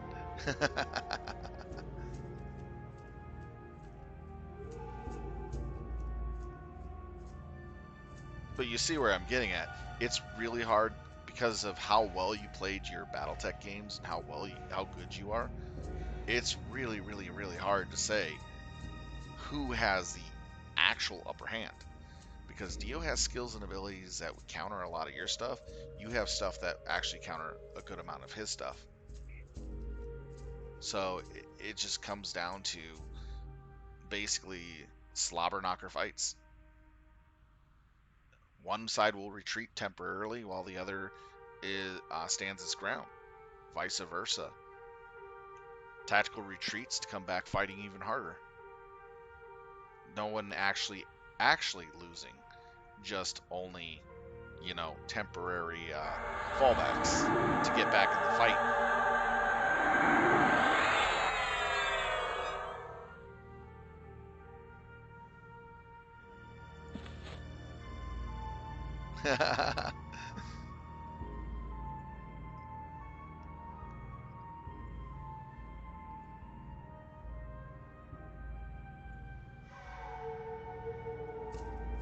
Even still, as I said, the skill sets speak for themselves.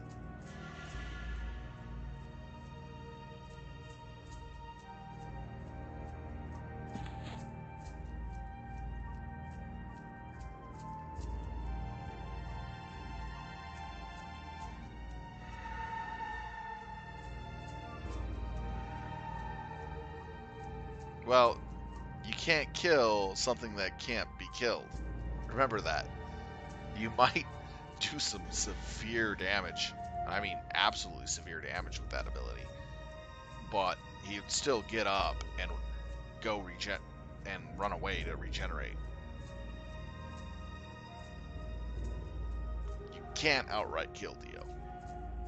Not with what you have for skills and weapons as the mech warrior. As a mech warrior commander mercenary. Unless you had, like, SDFL tech specifically designed to fight him. True, true.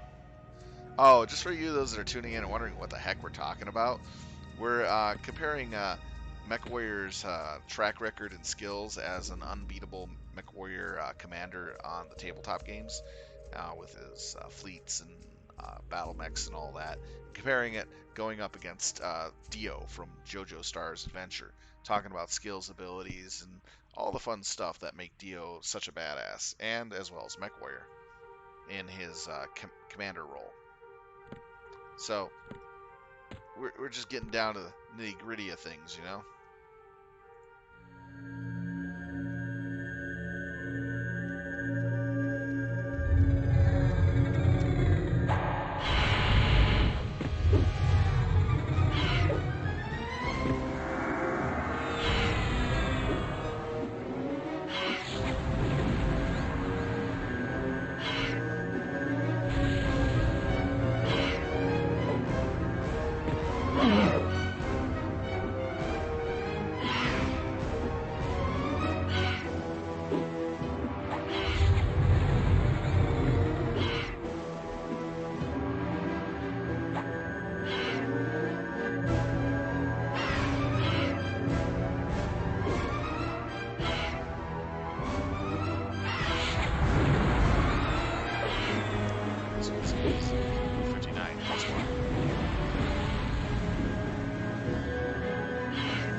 Oh, he would run.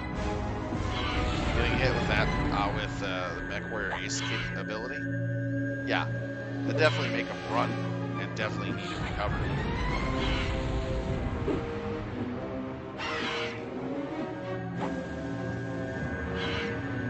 But it wouldn't outright kill him.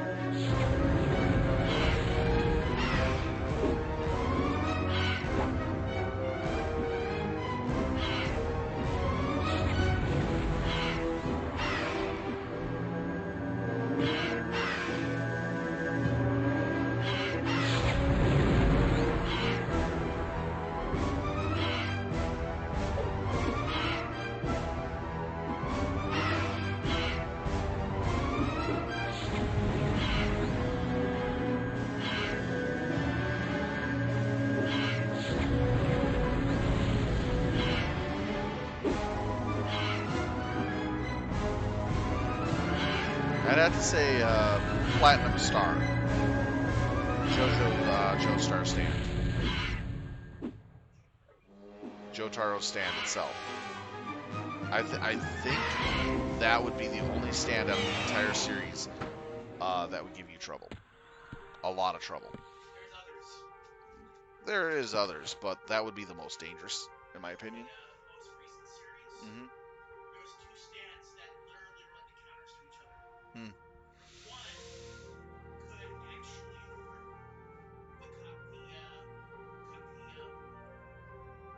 I think it was remove the lead affecting the cause. Hmm.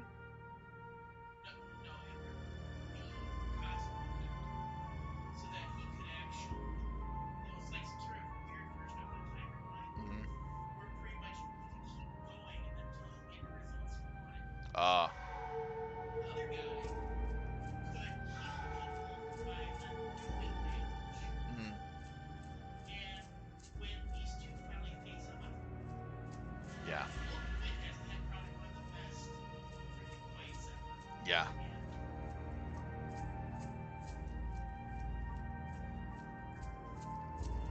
And just don't up against the heroes of the stand and ended out really well. Hmm. Killer Queen is nobody's friend. Yep. I mean, it really depends on what you're going to be fighting. Each of the stands have their own unique abilities. You'd probably be able to trash a lot of them, that's for sure. But there are like, I'd have to say, out of the entire series of JoJo's Bizarre Adventures, there definitely would be 3, 4 that would give you a lot of trouble. The most trouble ones would be Dio stand, Joestar stand, and recently in the new series that has come out, the one that can heal damage, but I think you'd probably do so much damage so quickly with lasers and stuff like that that you would not be able to undo that type of damage. Um, then another one was take the cause of the effect out of the equation. That would be a really strong nemesis. That stand would be actually pretty darn difficult to deal with. You could walk through your fire like it's nothing. You just have to overwhelm it, I guess, or wear it out.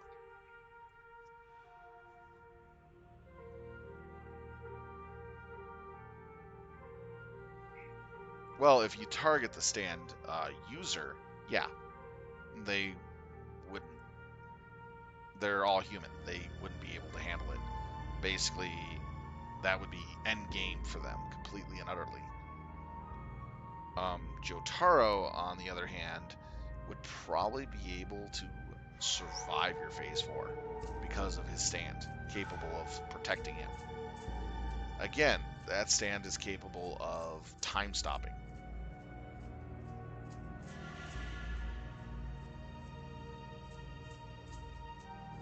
Well, then, if it's a targetable ability, then the third stand, I think that would be problematic for you. Would be the one who takes the cause and effect, and basically takes the cause out of the equation.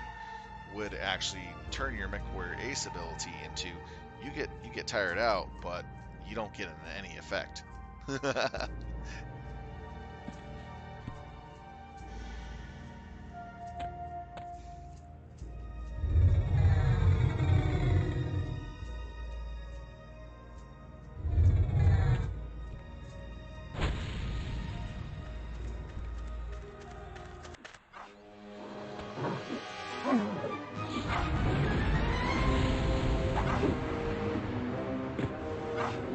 So level 60.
All right, Mech Warrior. Thanks for the chat. It was a lot of fun talking about JoJo's Bizarre Adventures and stance and all that, comparing it to your illustrious Mech Warrior career on the tabletop field of the unbeatable Mech Commander.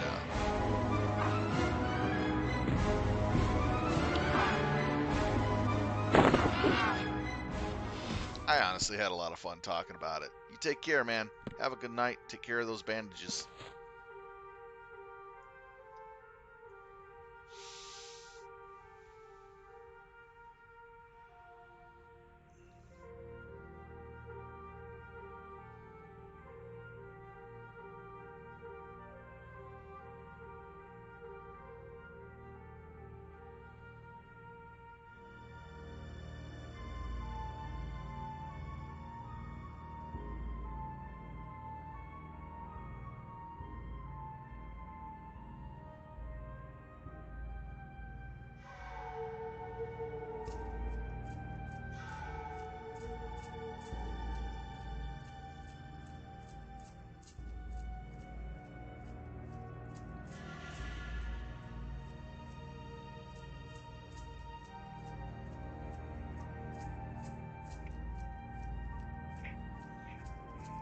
Alright, so we're in Black Feather's Roost, I believe this is what it's called. We're at the Black Feather's Roost. We're at the final island, and we need to kill the captain and his 5 guardian royal guards. Unfortunately, I don't have the power to do that solo, because the captain and the 5 guards are all together, which makes it a really difficult combat for me. I won't be able to do it myself. I'd need a team.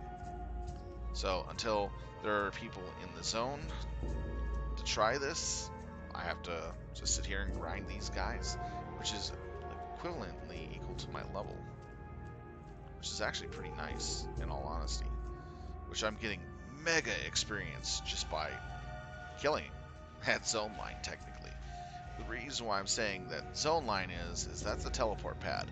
Once you step into that, it breaks aggro, and you're able to just basically whisk away and break your aggro and come right back and fight another day. So long as you live.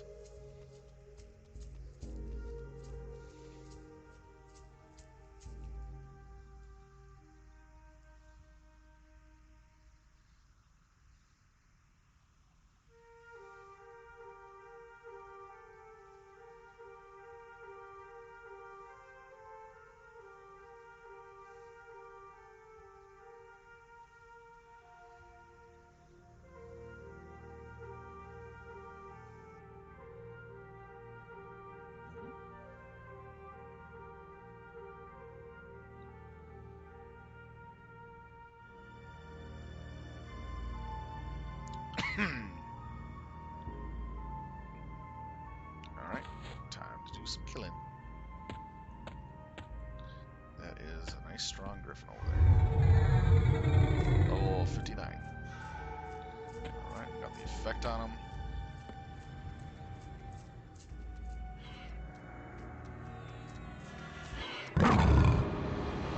Ah, yeah, stop. Not bad.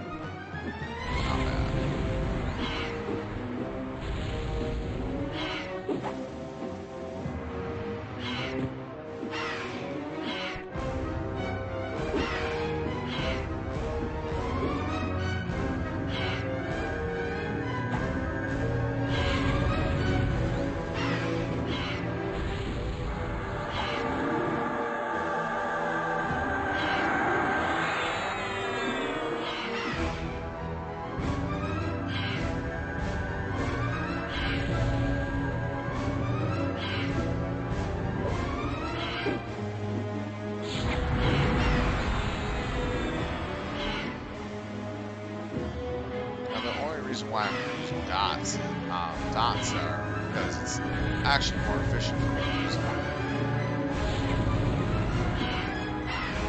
It's raging.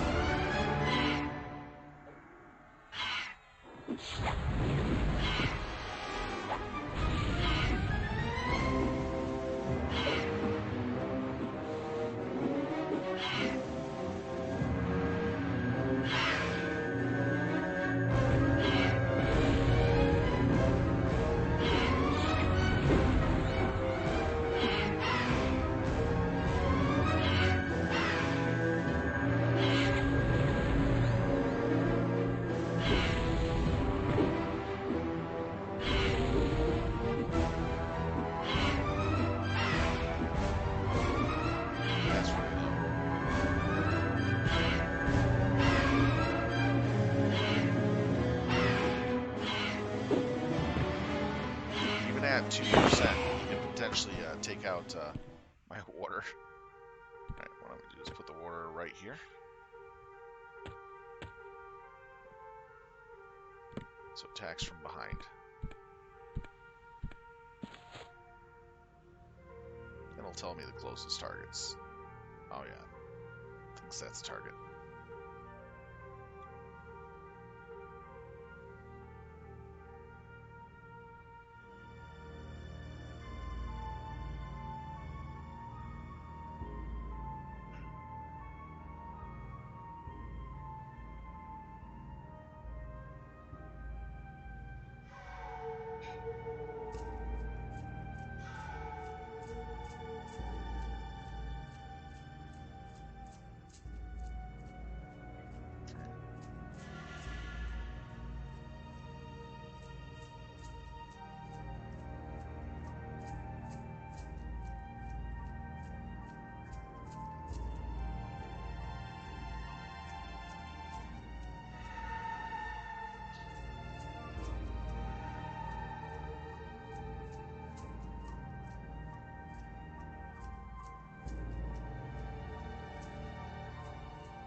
About 2 more kills and I should have my next AA.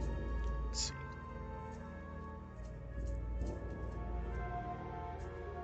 Pretty much.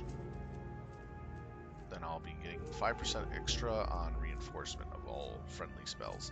That's 5% goes a long, long way on spells that are over an hour.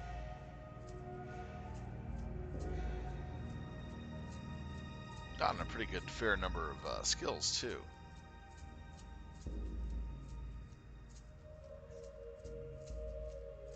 And then tomorrow I'll pretty much, at the end of this session tonight, I'll be teleporting back to Free City, to Plane of Knowledge, once I get this AA.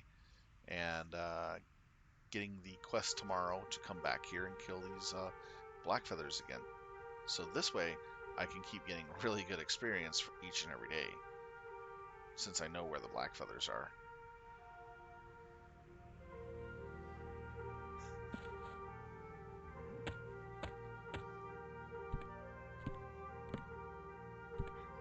There's none around here. I just gotta wait till one comes close.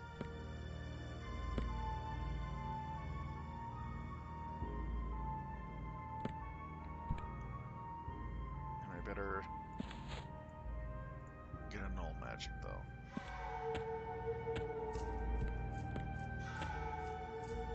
Careful of patrollers.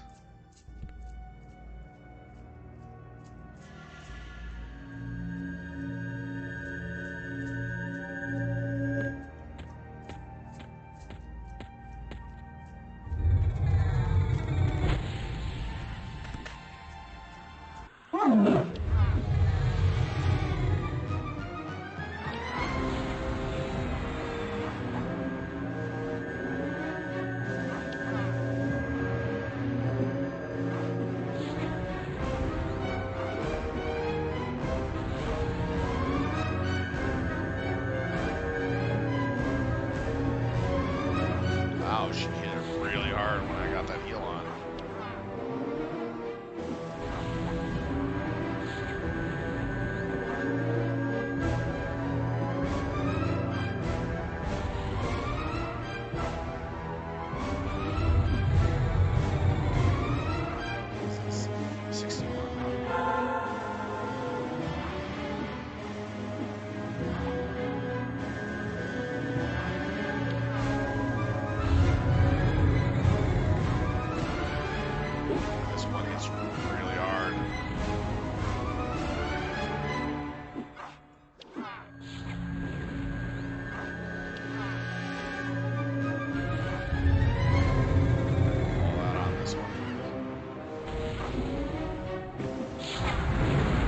Got all the dots on finally.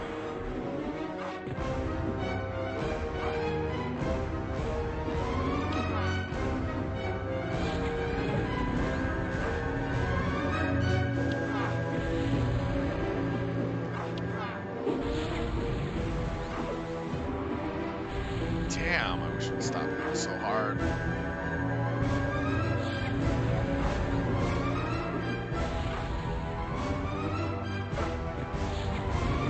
Good fight, though.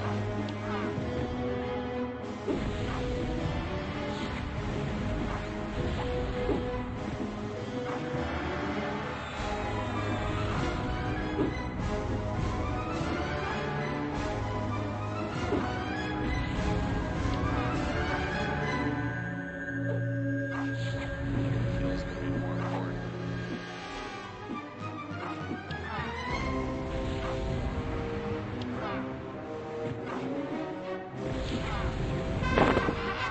There we go.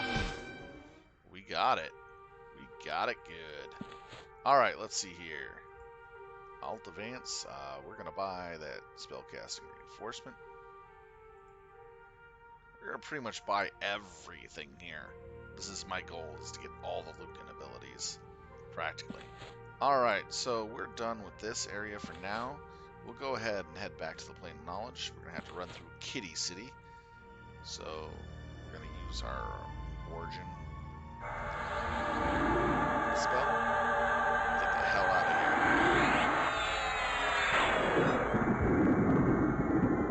It's not bad. Not bad. 25% XP. Just for that kill. Practically. I'll take that. Buy that for $1. So tomorrow I actually have plans on playing this for about an hour. And then in the evening I will play it again for another hour. Get at least a couple hours in each day if I can.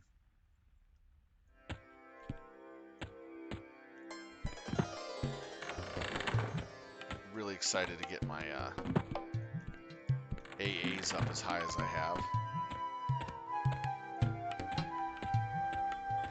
Then I can start progressing in other expansions with other AAs.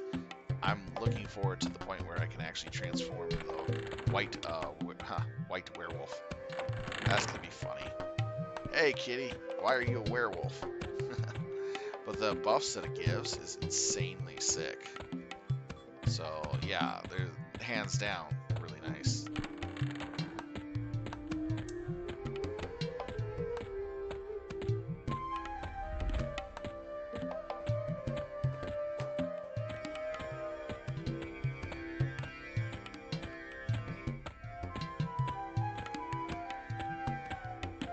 The tuna vendor.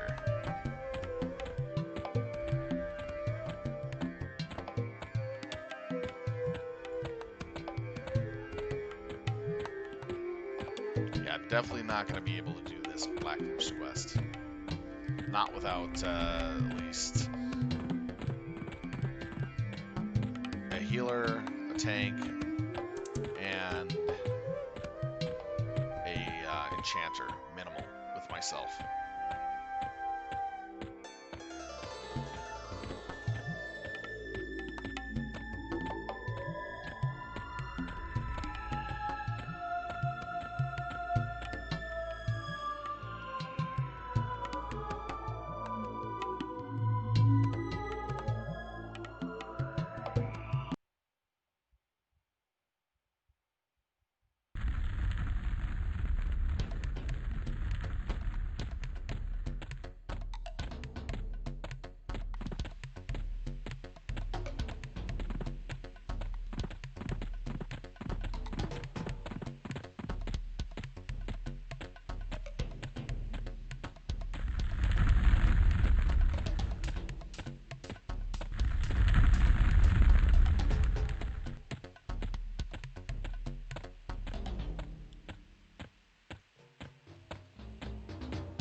Here it is.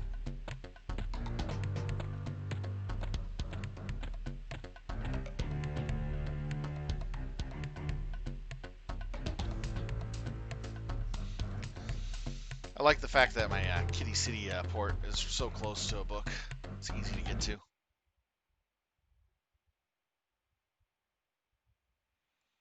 I haven't figured out how to get mounts yet. That's actually kind of funny. I haven't figured out how to get mounts. But I believe the Beastlord's pet becomes a mount eventually, too. Alright, let's see.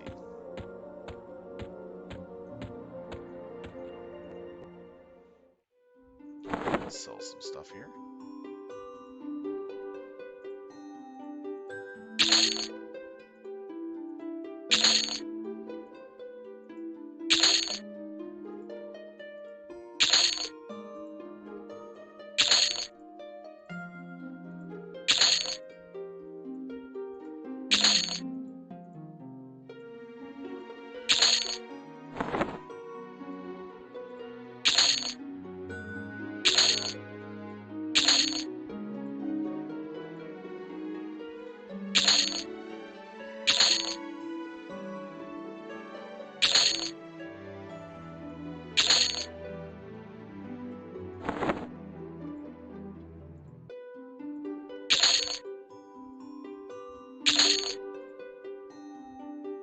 Wow.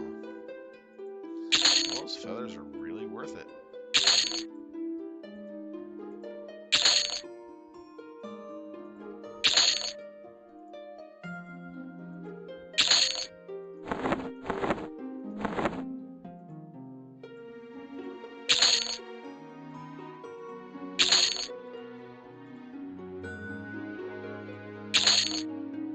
Wow, that was really nice.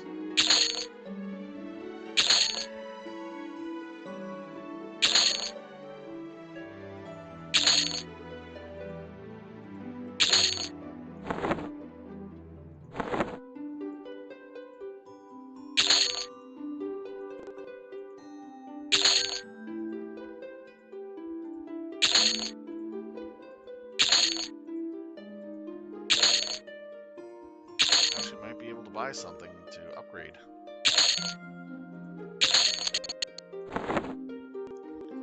First, I have to buy my spells.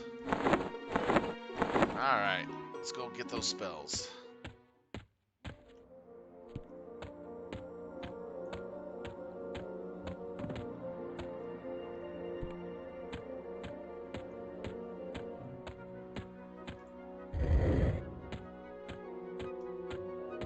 Been there so many times now, I have it memorized.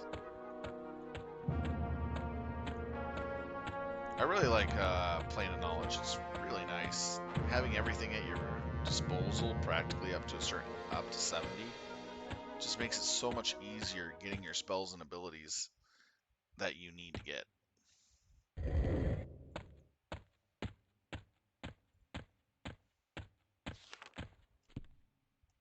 Okay, let's see here. Oh, there it is.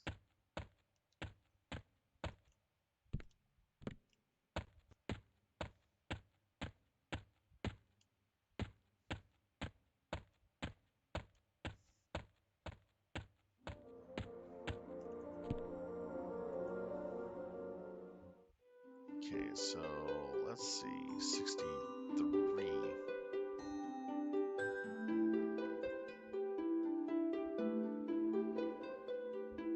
I get a lot of spells at 63. Holy cow.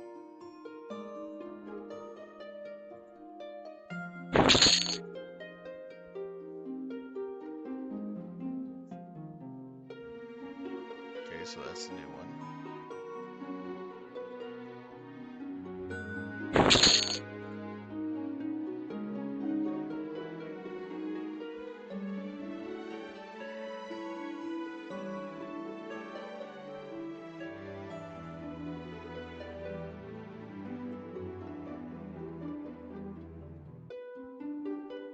Oh, okay, gotcha. So what did we buy so far?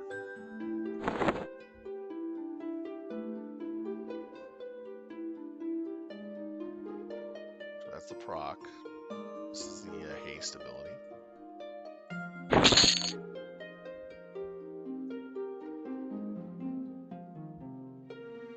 Okay, that's the new haste.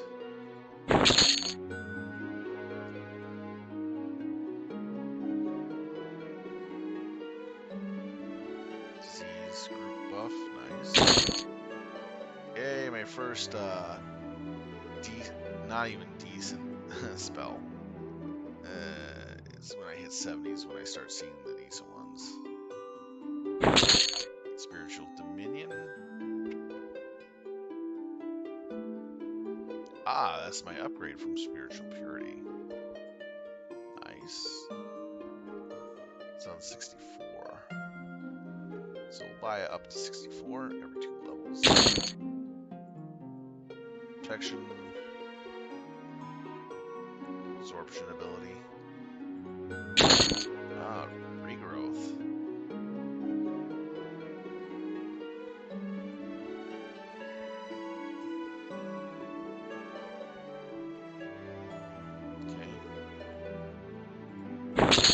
And this should be our new order. Yep. Alright, there we go. So we got all the way up to 64.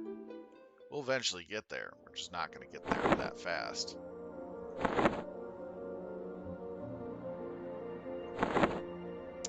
Alright, so we need to open up this one. Place this here.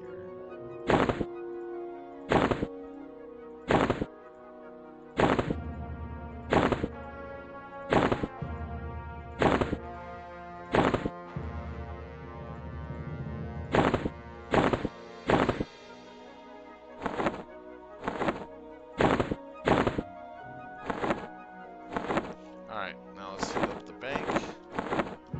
Actually, F5.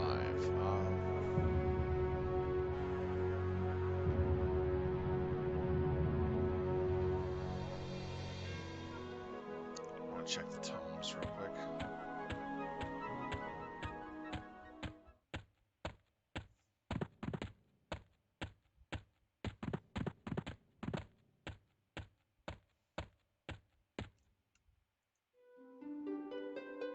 So nothing.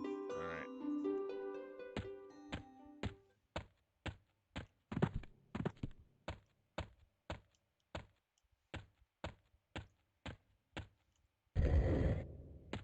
Now we'll hit up the bank and then